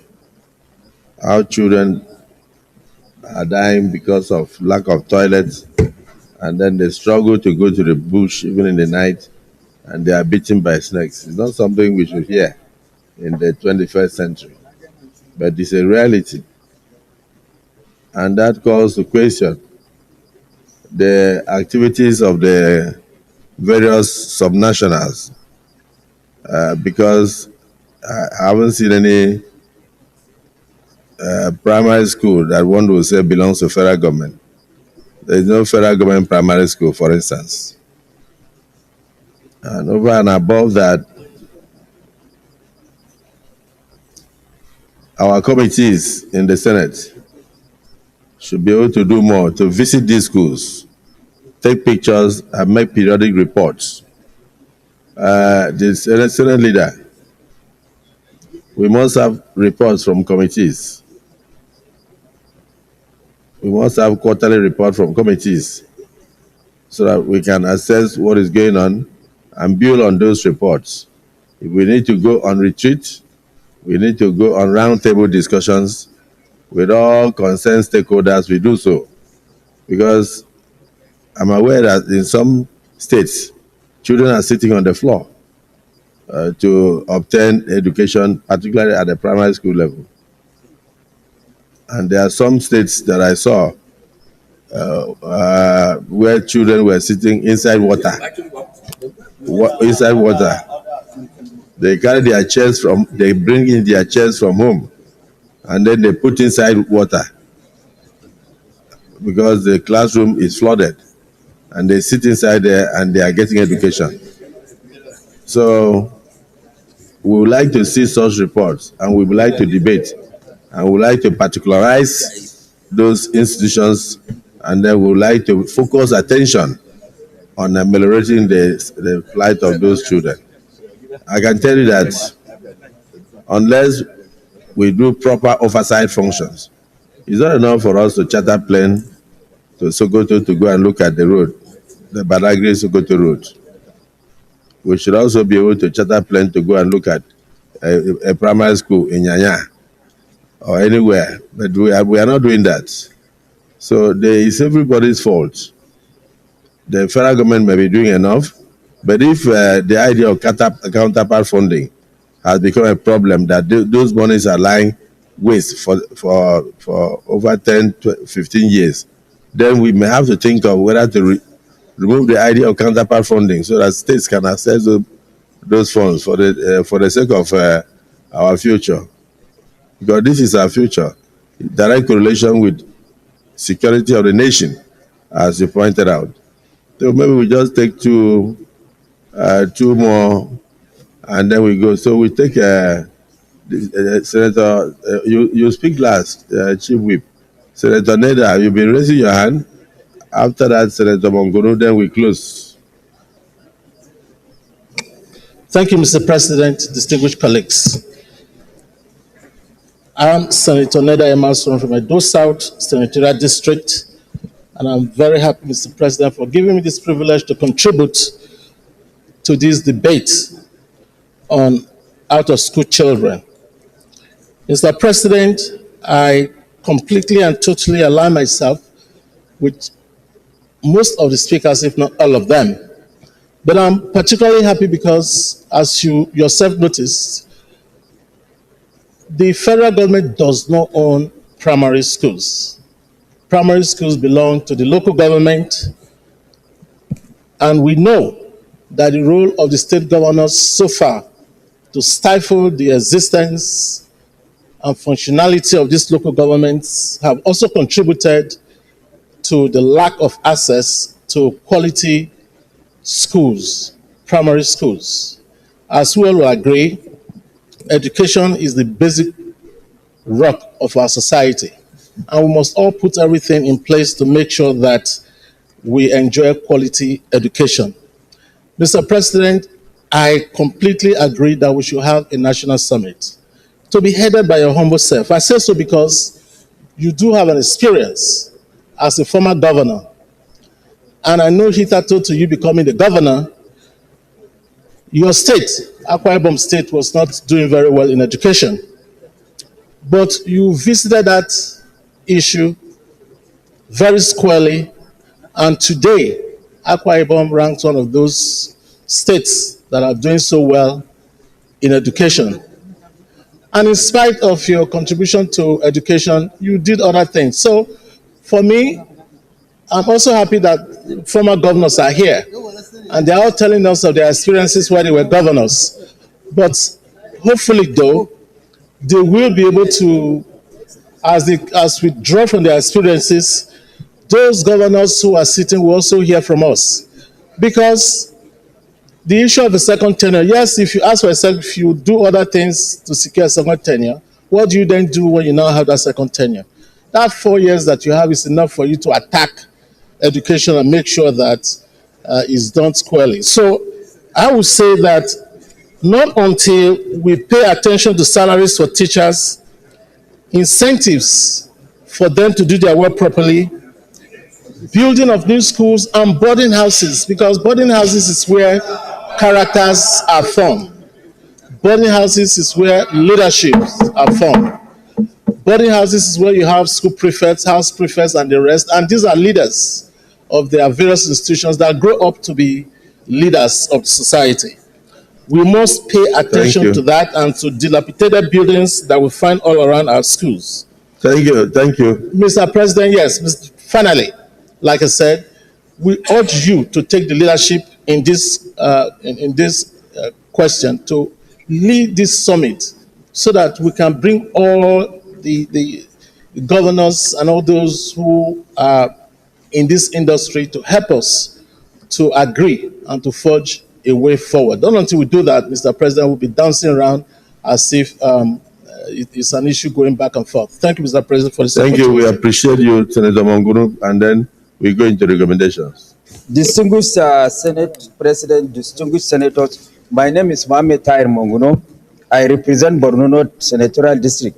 Why I persisted for Mr. President to recognize me and speak on this matter is, in the course of the debate, I recalled with a deep sense of nostalgia how I was enrolled into school and retained in school to the extent of qualifying as a lawyer. Mr. President, distinguished senators, let me narrate my own personal story of enrollment into school. Senator Isonazo, please, people should have this meeting outside. Let's concentrate on what my own personal story of enrollment in school is, I think I will commend the traditional method of enrollment in my own area that was in practice. Senator Nedwoko, please, one Senate. Then the word head will be directed Senator Lalong, by the education authority to identify children of school age in each home. The word head, because he knows all the people in his ward. And he knows all the houses that have school-age children. That way, in my house, in our house, myself and my twin brother, who is now late, were identified as of school age, and he reported to the school authority. Then, the following year, a messenger came, and we were taken to school. Our father could not object, because if he objects, there are appropriate sanctions that will go with it. We are enrolled into school forcefully by identification by the ward head. And then how I was retained in school. Distinguished senators, Mr. President, it was a boarding school. In fact, I don't want to even come on holiday because the food that I was given in school is better than the food that I eat at home. Because of that, whenever we are going on holiday, I wear sad face because I am missing this good food that I eat in school. When we come on holiday, I am looking forward to go back to school to eat that good food. So I think it's a very good method of not only enrolling people into school, but also a method of retaining people in school. One, by identifying children of school age in each home, forcefully enrolling them, and also retaining them with all the comfort that ordinarily that they don't get at home. I think I will commend. Senator Osukwa, I will commend that method. Listen to his life experience. I will commend that method to the authorities today. Well, the school age, the school feeding program that is now being done is not the best. It's not the best because I can recall that Nido, I was given Nido, I was given banana, I was given rice and beans, and I don't wash my clothes. It was washed and then pressed and given to me, and I was given pocket money as I'm going back to school. And you still miss those days. Yes, and I still miss those days. No, I'm not missing those days now because I now eat good food and I have the education. I'm not missing those good days. So, Mr. President, distinguished senators, I think I will commend that method to further energize our school feeding program to make it more attractive so that it can retain children in school. Thank you. Yeah. Distinguished colleagues, Senator Mustafa, Senator Lalong, you can excuse us and go and have your meeting outside. I think because I don't want us to have a rowdy session. I want us to listen to one another.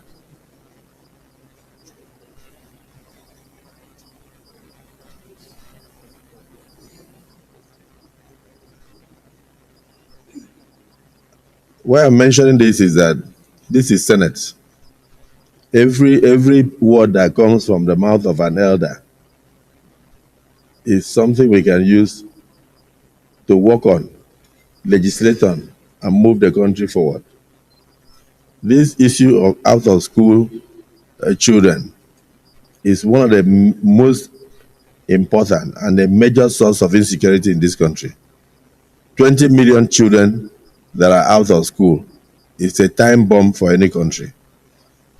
Already we are experiencing banditry. And of course, I also want to thank Senator Ndubweze. Senator, if you want to talk about appropriation, take him outside.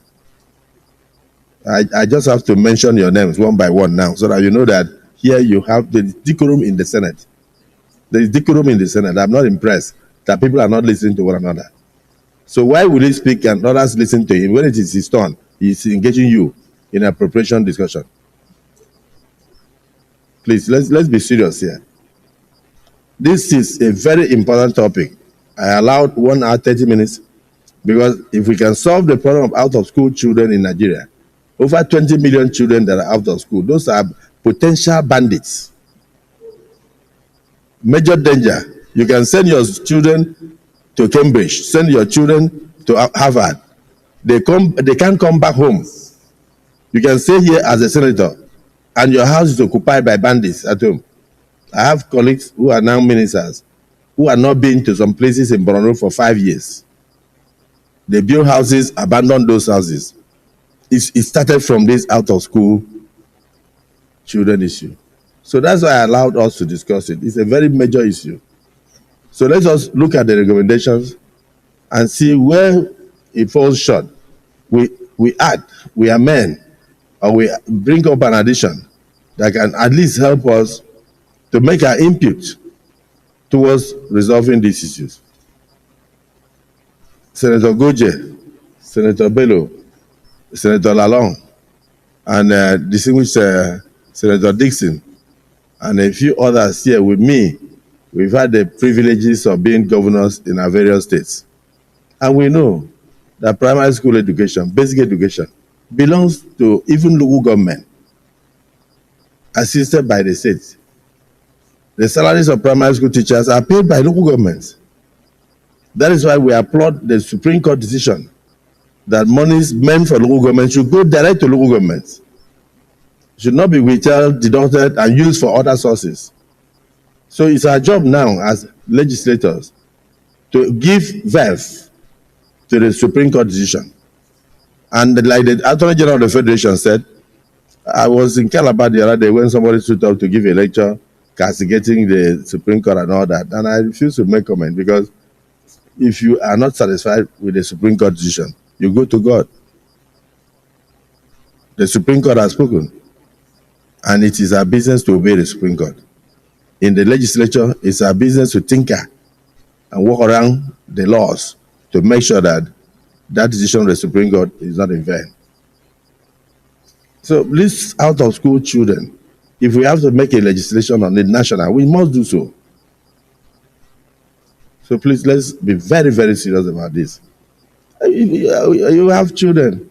They can't come back from abroad after all the investment and they die without knowing why. Because a group of bandits will lay them on the road, rape them, kill them, and then you don't know why they are dying. They are dying because you failed to do the basic. You failed to send your neighbor's child to school. When I was a governor, I declared free and compulsory education for all Nigerian children who found their ways into Akwa Ibom. Paid their WAEC fees, their NAPTIC fees, everything. Compulsory. And I had education monitors. From 8 in the morning, they go around. If they see a child that is hawking, they'll pick up the child, go and arrest the parents. And there were consequences, 6 months imprisonment for any parent or guardian. They allowed a child of school age not to be in school. So if we can replicate that nationally, I think we can solve the problem. We had to build over 6,000 new classroom blocks because of the influx of students. My state was regarded as we had this house boy, house girl syndrome. When I declared free and compulsory education, you could not see any Akwa Ibom person selling groundnut in Lagos. So this is a very serious issue. You go to Kano and you see the number of children who are outside. If the state governments can take action backed by federal government, then something will be done. If we are not able to access UBEC forms, UBEC forms, then we should remove the idea of counterpart funding and then send those monies to, what is the point of keeping billions and billions and billions for over 10 years on the ground that states could not access? We must take this issue very seriously.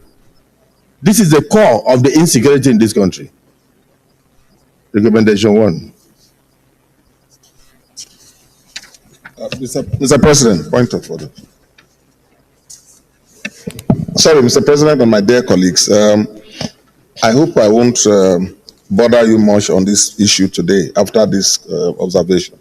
In view of the very robust contributions we have all made, and we all now understand even much more the seriousness of this issue and the need for cross-fertilization of ideas across different stakeholder levels and authority levels. I do not see any purpose that will be served if we take these recommendations as stated. My suggestion will be, with all due respect, that at this point, we call for a summit. And let us meet, facilitated by you and Mr. President, after you have briefed him. And then let the stakeholders meet and look at all those issues. So at this point, therefore, my suggestion, my advice is that we take only one prayer, one resolution calling for a national summit as a matter of national urgency. I so move. Yes, Deputy Senate President. I am Barrow Jibrin Kano North. I stand to say, I hope it's a motion. Move the motion as a con.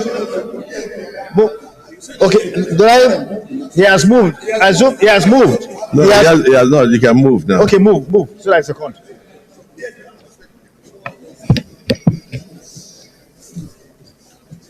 By the unanimous views of all, may I move an amendment to the recommendations of our committee to read as follows: that in view of the seriousness of the issue of out-of-schools syndrome in Nigeria and its implications for national development, and realizing also the fact that different levels of stakeholders need to come together to fashion out a lasting solution to this, that this Senate calls for a national summit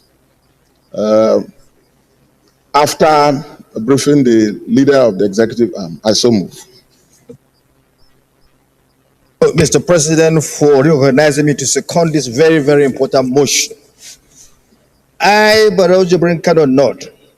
I stand to second the motion, the beautiful motion, ably moved by the former governor of Bayelsa State, Mr. Dixon. I so second, Mr. President. Distinguished colleagues, a motion has been moved after the robust debate on the issue of out-of-school children and the beautiful report presented before us by our Committee on Basic Education, that we jettison the various recommendations and then encompass all into one, that this Senate do resolve to have a national summit on the issue of out-of-school children to involve the federal government of Nigeria, the state governments, the local governments, the traditional rulers, the parents, development partners, civil society organizations, and all major stakeholders in the concern in the educational sector to bring a holistic solution to the menace of out-of-school children in Nigeria.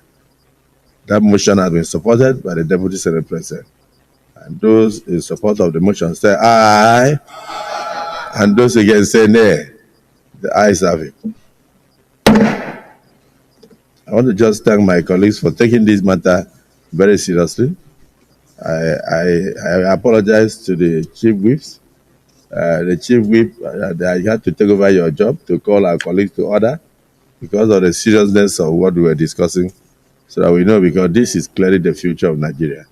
And I pray that through the national summit, the resolutions to be implemented, issues to be well highlighted, and then all efforts to be made to bring this menace to an end, so that our children can have a better future and not an adulthood in banditry, an adulthood in Boko Haram, an adulthood in fraud. I thank you all. Leader of the Senate.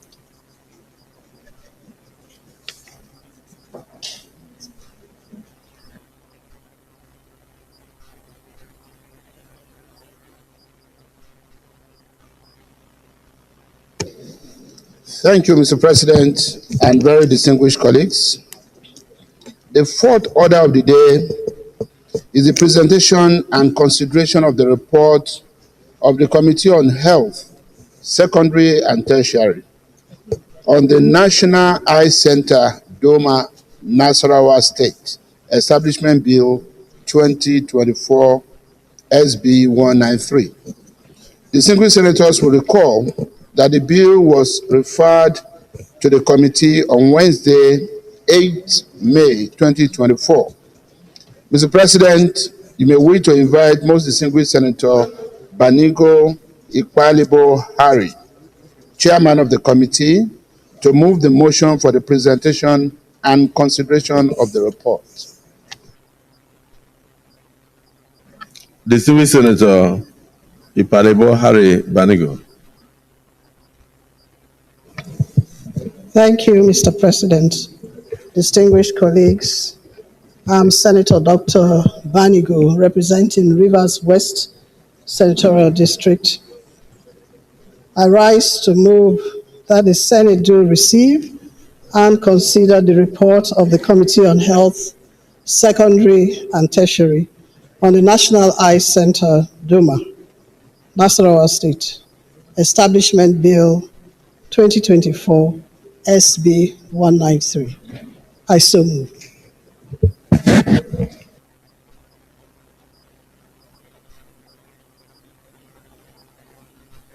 Distinguished Senator Mustafa, you may wish to second the motion as moved by the chairman of the Committee on Health. Musa Mustafa.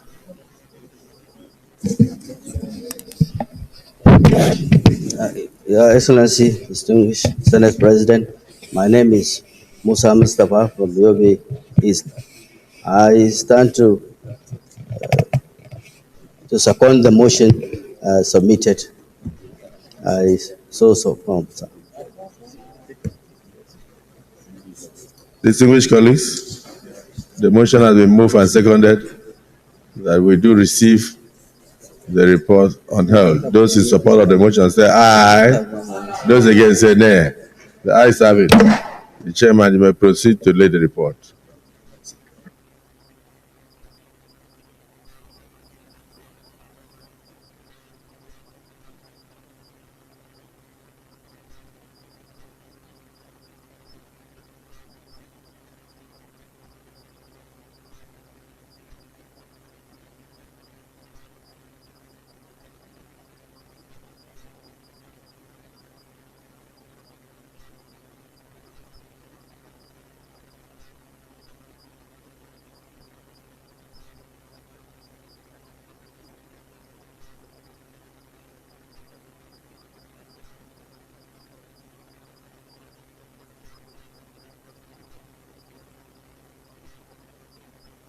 As distinguished Senator Abanigo, you may now summarize the report.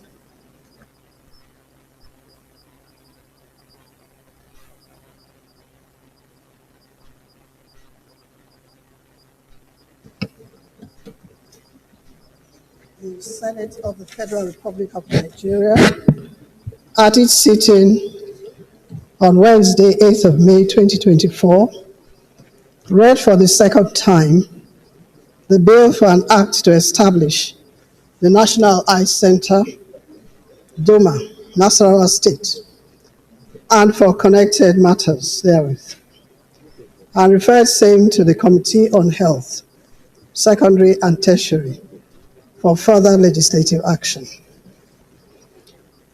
This bill, sponsored by Senator Onawu Mohammed Ogoshi, Nasarawa South, seeks to establish a National Eye Center in Doma local government area of Nasarawa State to cater for eye health challenges faced by the citizens in the area, as well as serve neighboring communities and visitors. The committee, in consideration of the bill, adopted due methodology, conducted a public hearing on Tuesday, 9th of July, 2024, captured the views and opinions of stakeholders and the general public, collated memorandum from the general public. The bill received overwhelming support from stakeholders at the public hearing, and from the information gathered, the committee had a clause-by-clause consideration of this bill and came up with the recommendations contained in this report.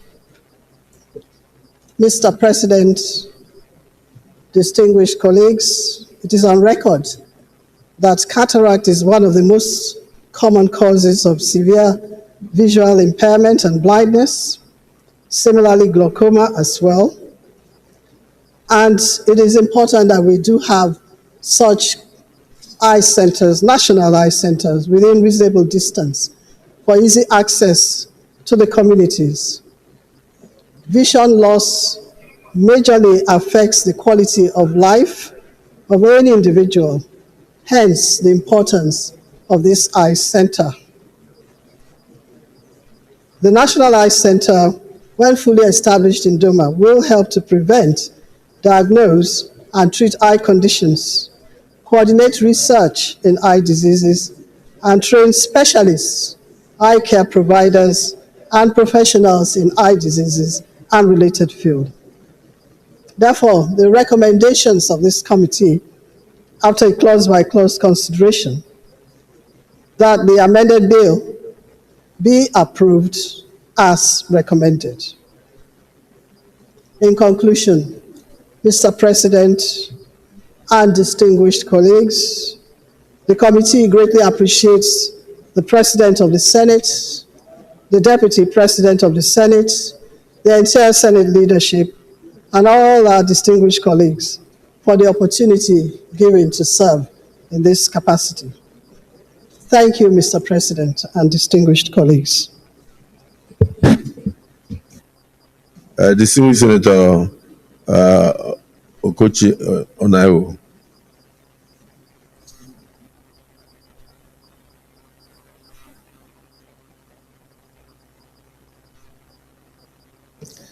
Thank you, Mr. President. My name is Mohammed Ogoshi Onao. I represent the good people of Nasarawa South, and I rise to second the motion moved by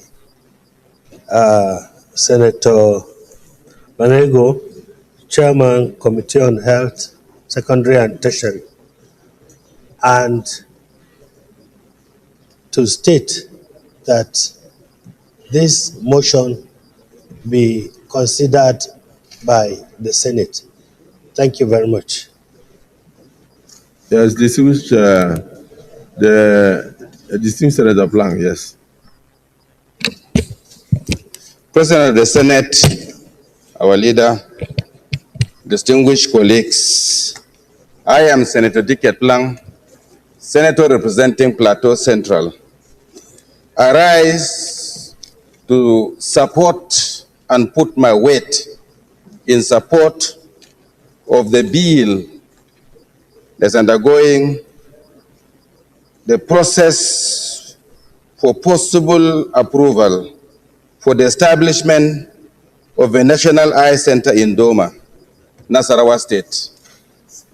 I support this in its totality because the eye is the most important sensory organ in man. The eye contributes about 80% of the information man needs for his existence. It gives you an idea of what is ahead. It helps you in research. It helps you to avoid where there's insecurity. And therefore, when you have an issue with the eye, it means you have an issue with security, you have an issue with your profession, and therefore, the establishment of more eye center in our country would be very advantageous, particularly at this moment that we have only one eye center in the north, which is in Kano. It is quite too far. I personally believe that the establishment of more eye medical center in our country will help to improve, perfect, and provide good sight, not just to the elderly, but even to the younger ones. I'm supporting it, and I believe that all of us will support this, and we would wish that would let us have more eye center in our country to help to improve the sight of humanity in our country. I so support, and I believe that all of us will support this move, and all of us that have other bills for the establishment of an eye center, I believe that we would be able to support these bills for us to have more eyesight. I thank you for the opportunity, Mr. President.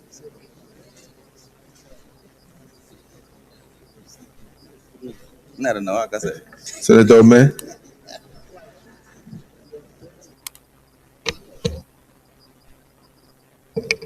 Thank you, Mr. President.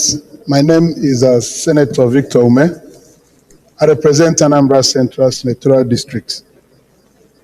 Mr. President, I rise to support this very important bill for the sake that it aims at helping to take care of the eye needs of citizens.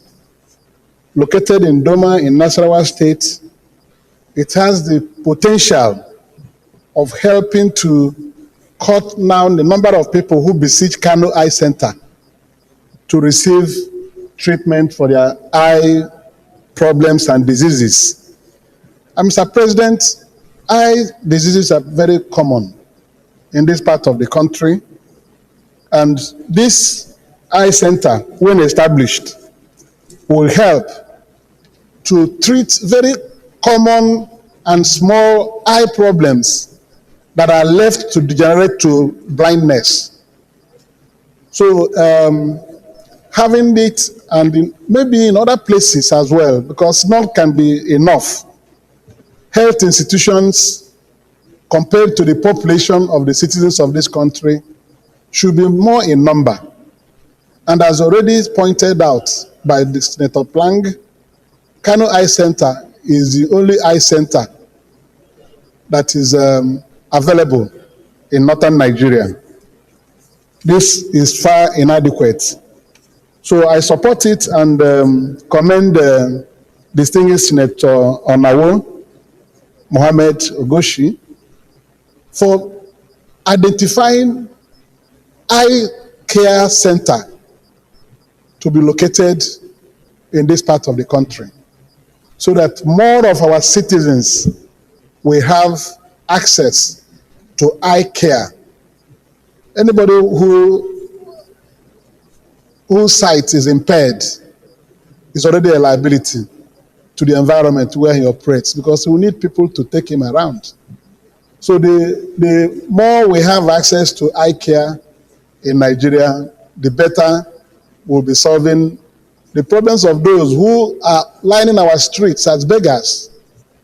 Some of these blind people you see, or people with impaired visions, within the cities and around the roads, begging for alms, are people whose eyes can be saved and salvaged if they have access to proper medical attention.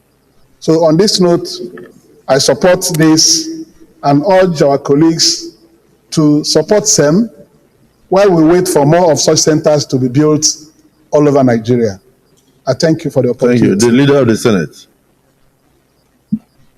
Is anybody opposed to this report? No. So move a motion for us to resolve into committee of the whole to consider the bill clause by clause.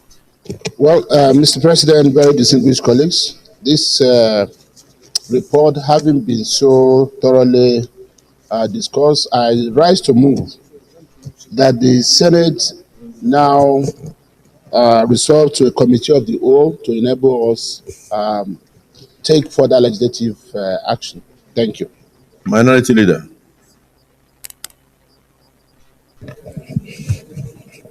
Mr. President, distinguished colleagues, I second the motion ably moved by the Majority Leader. I so second. Distinguished colleagues, the motion has been moved and seconded that we resolve in the committee of the whole to undertake clause by clause consideration of this bill. Those in support of the motion say aye. Those against say nay. The ayes have it.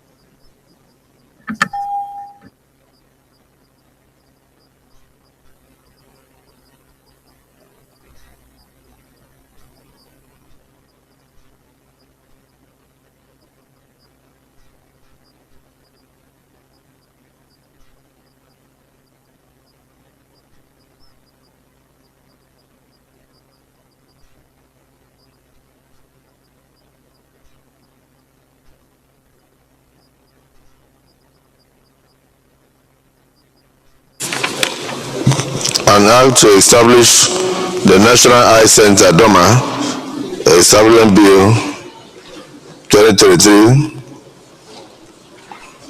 for prevention, diagnosis and treatment of eye, coordination of research, training of specialists in eye diseases and other supporting fields and for related matters, Bill 2024, clause by clause considerations.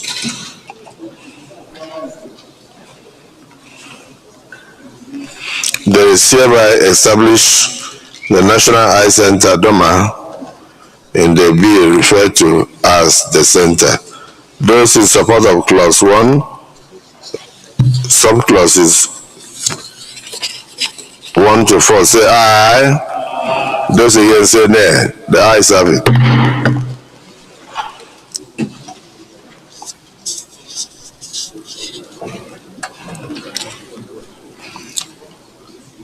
in reality, page 1, the long title. Those in support say aye. Those against say nay. The ayes have it. Clauses 2 to 10. Those in support of clauses 2 to 10 say aye. Those against say nay. The ayes have it.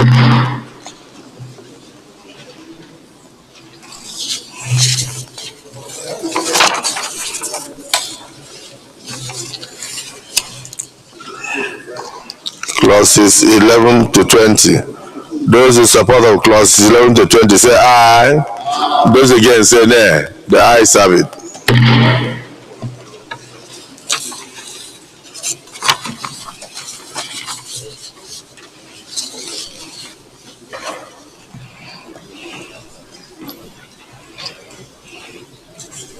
Those in support of clauses 21 to 24 as contained in the bill say aye. Those against say nay.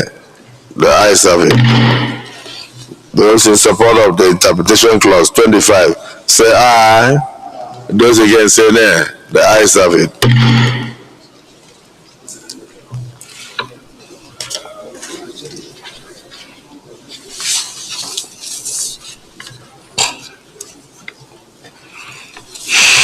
Those in support of clause 26 explanatory memorandum on page 20 say aye. Those against say nay. The ayes have it.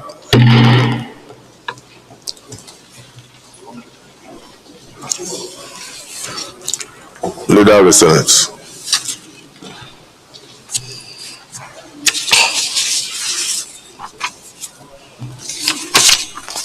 Mr. President, sitting as chair, very distinguished colleagues, I rise to move that the Senate reverts to plenary to enable the chairman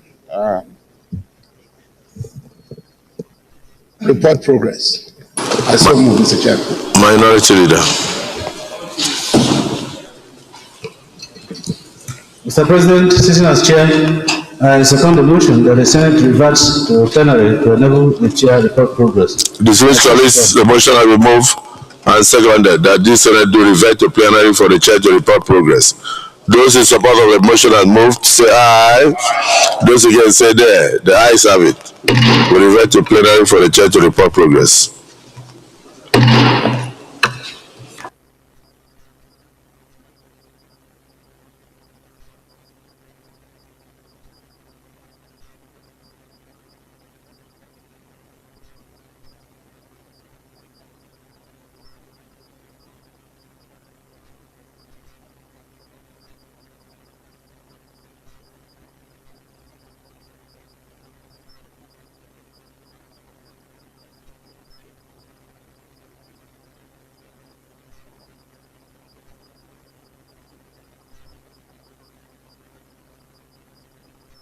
Distinguished colleagues, the Senate in the Committee of the Whole considered the report of the Committee on Health, Secondary and Tertiary on the National Eye Center Doma, Nasarawa State Establishment Bill 2024 and approved as follows. Long title as recommended. Number of clauses 1 to 24 as recommended.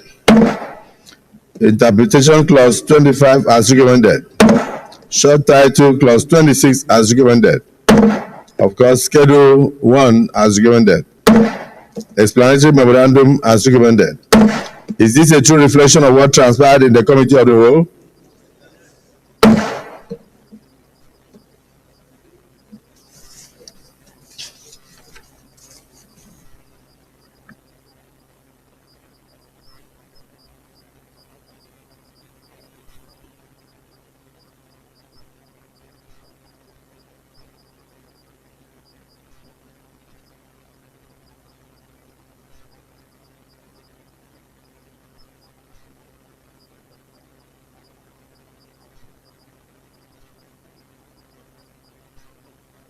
The Senate Leader.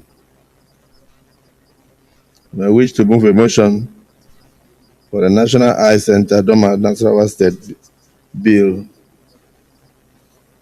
to be now read a third time. Thank you, Mr. President. Very distinguished colleagues.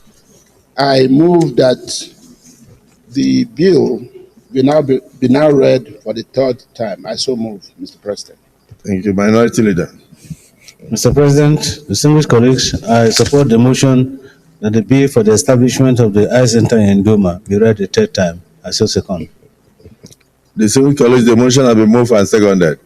Those who support that this bill be now read the third time say aye, and those against say nay. The ayes have it. Clerk of the Senate.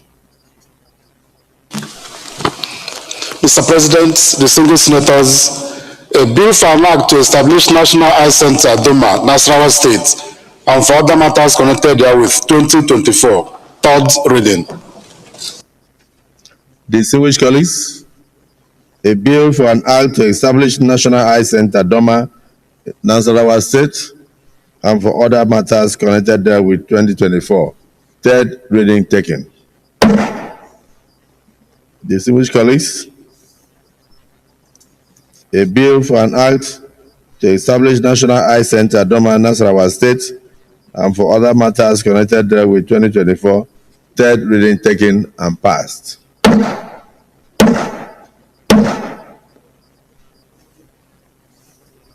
Leader of the Senate.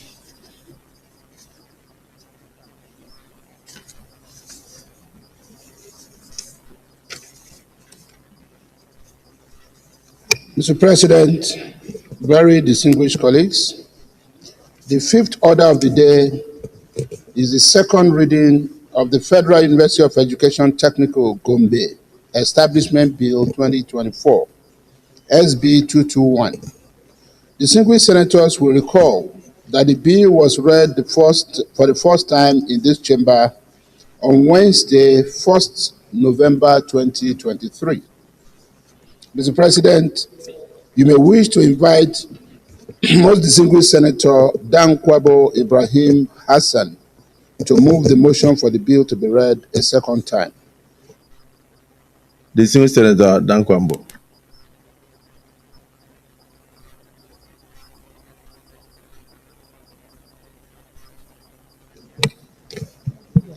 Thank you, Mr. President, distinguished colleagues. Lead debate on Federal University of Education Technical Gombe Establishment Bill 2024 SB 221. Mr. President and my distinguished colleagues, permit me to lead the debate on this very important bill, which seeks to establish the Federal University of Education Technical Gombe.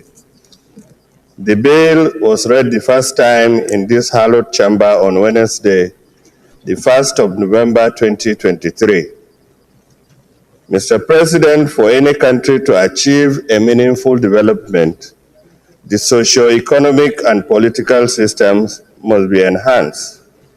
This is why successive Nigerian governments place emphasis on the development of individuals as a means to national development. Education is the sure means of developing individual potentials. Among the various educational institutions through which the nation hopes to achieve its development goals, specialized universities of education should take preeminence because they are set up to train the trainers. The development of a sound and robust educational system in any country is therefore predicated on the availability of qualified and well-trained teachers to impart the required knowledge on the students. This is the fundamental justification for the establishment of this specialized institution of higher learning, the Federal University of Education Technical Gombe. Undoubtedly, the realization that universities of education are tools for national development have led to an unbridled quest for and vigorous expansion of such institutions in Nigeria. The objectives of the university are outlined in the bill. amongst which include A, to encourage the development of learning to all persons without distinction of race, creed, sex, or political conviction.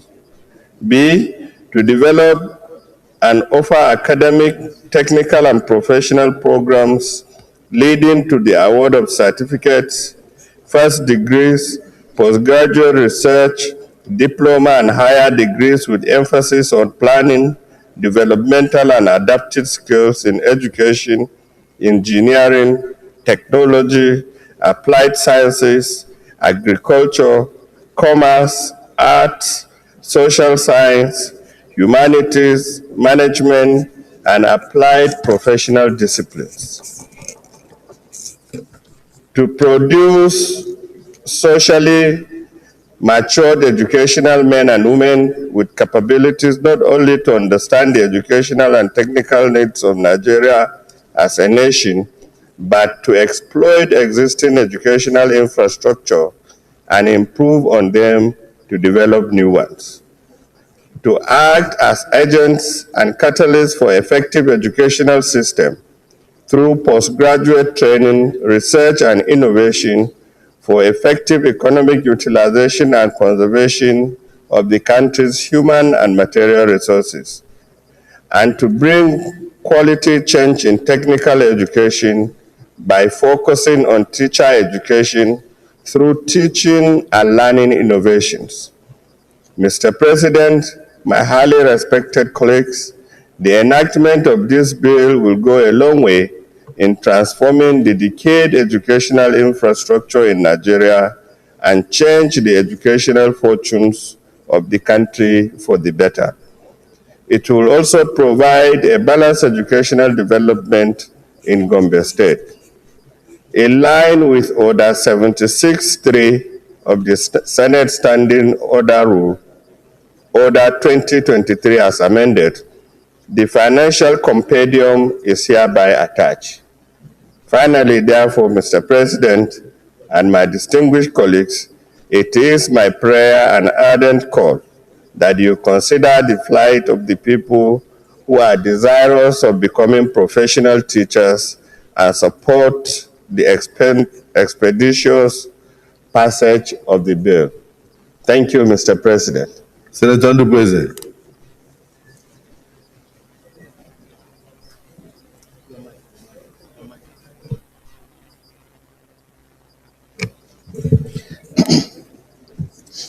Thank you, Mr. President, and my fellow colleagues. My name is Engineer Patrick C. Ndubweze. I represent Imo North in the Senate. I'm standing to give my support, total support, to this bill, establishment of Federal University of Education, technical in particular, in Gombe State. Technical in the sense, yes, not just producing teachers that will be teaching in technical schools and not the rest of them. They will also end up in producing students who will come out from that place that are well endowed technically. And this will help to reduce the unemployment in Nigeria, especially in the parts of our children who will come out from the schools and they will be waiting for to be employed. This school will go a long way to empower our children. While coming out from the school, they may be able to start one job or the other on their own and may go ahead to recruit the younger ones in the society, train them, and thereby we are giving employment and reducing the people roaming the streets. Why I'm supporting this is specifically because of the nature, technical, that our children should be taught to be independent. They should be taught to be self-employable. And this will help our society today. We need this. Most of the educational institutions we are building in Nigeria now should be focused towards producing or breeding people that can not only offer employment to themselves, but will be able to offer employment to society. And that is to say, you've taken from the four walls of the university, you are coming to add into the society. And with this, insecurity will be reducing. So, it is my wholesome decision to give credence and very, very adequate support to this, and believing that my colleagues here will give our brother, most distinguished Senator Dan Kwambo, and having been a former governor of that state, he is coming with experience. Something made him to come up with this bill, and so it should be supported. I so submit. Thank you very much. Thank you. Dismissed Senator Goje.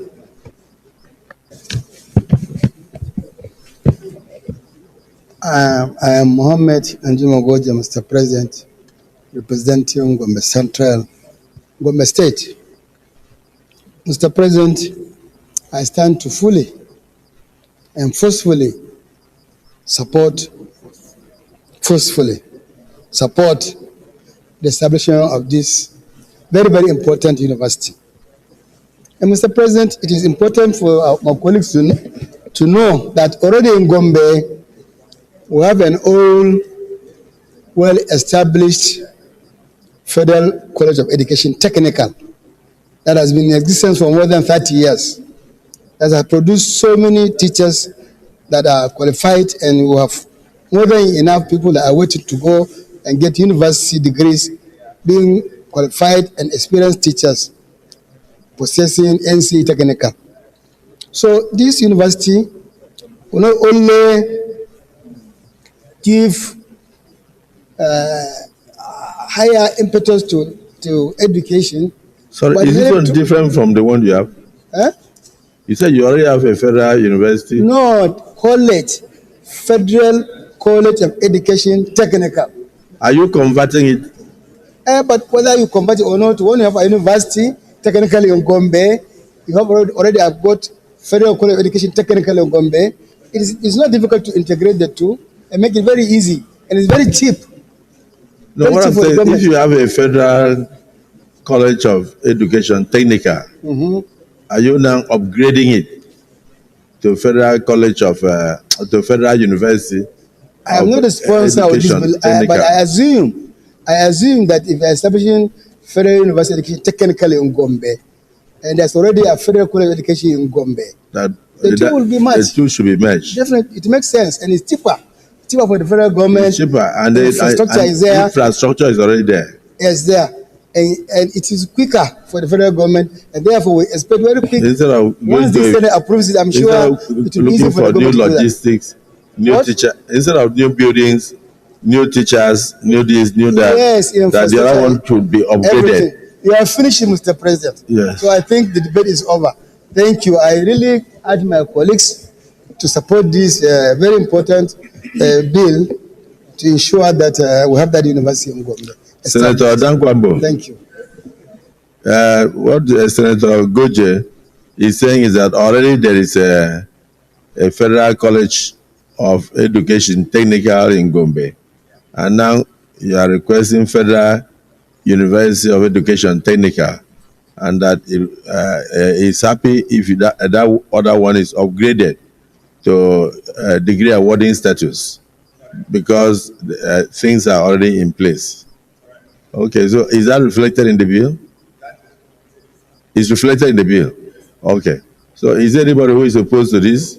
No. Okay, Leader of the Senate, you may now wish to move a motion for this bill to be read. Mr. President, distinguished colleagues, I guess what is left is for me to move that this motion, this bill be now read for the second time. Yes, Minority Leader of the Senate.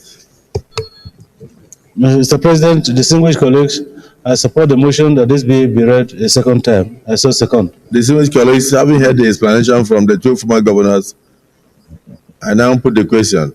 Those in support that this bill be now read a second time say aye. And those against say nay. The ayes have it. Yes, Clerk of the Senate. Mr. President, distinguished senators, a bill for an act to provide for the establishment of Federal University of Education, Technical, Gombe, and for other matters connected therewith 2024. Second reading.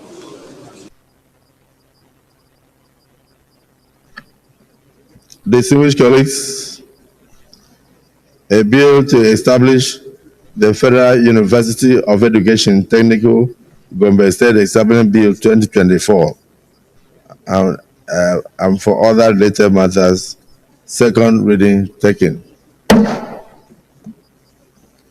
This bill is now referred to the Committee on Tertiary Institutions and Church Fund to report back to the Senate in 4 weeks.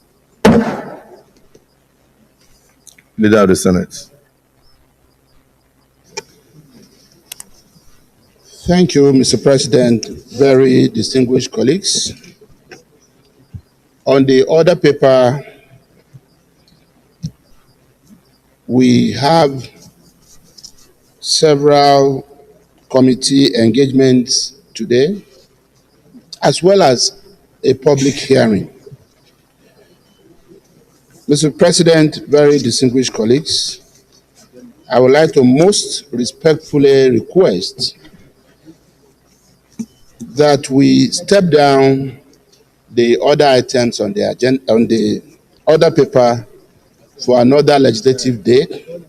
And in that regard, Mr. President, I would also be moving that the Senate do stand adjourned till Thursday, the 24th day of October 2024 at 11 a.m. I so move, Mr. President. The minority leader double barrel motions. One, that we step down other items, and two, that we adjourn to Thursday. So you may wish to second the motions. Mr. President, distinguished colleagues, I second the motion. Distinguished colleagues, a double barrel motion has been moved by the leader that we do step down the other items on the other paper to another legislative day to enable us to attend to other matters of committees, public hearings, particularly the one on agriculture taking place by 2 o'clock.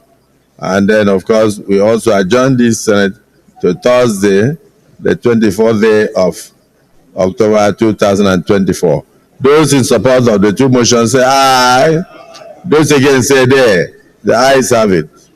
Accordingly, the Senate stands adjourned to Thursday, the 24th day of October 2024.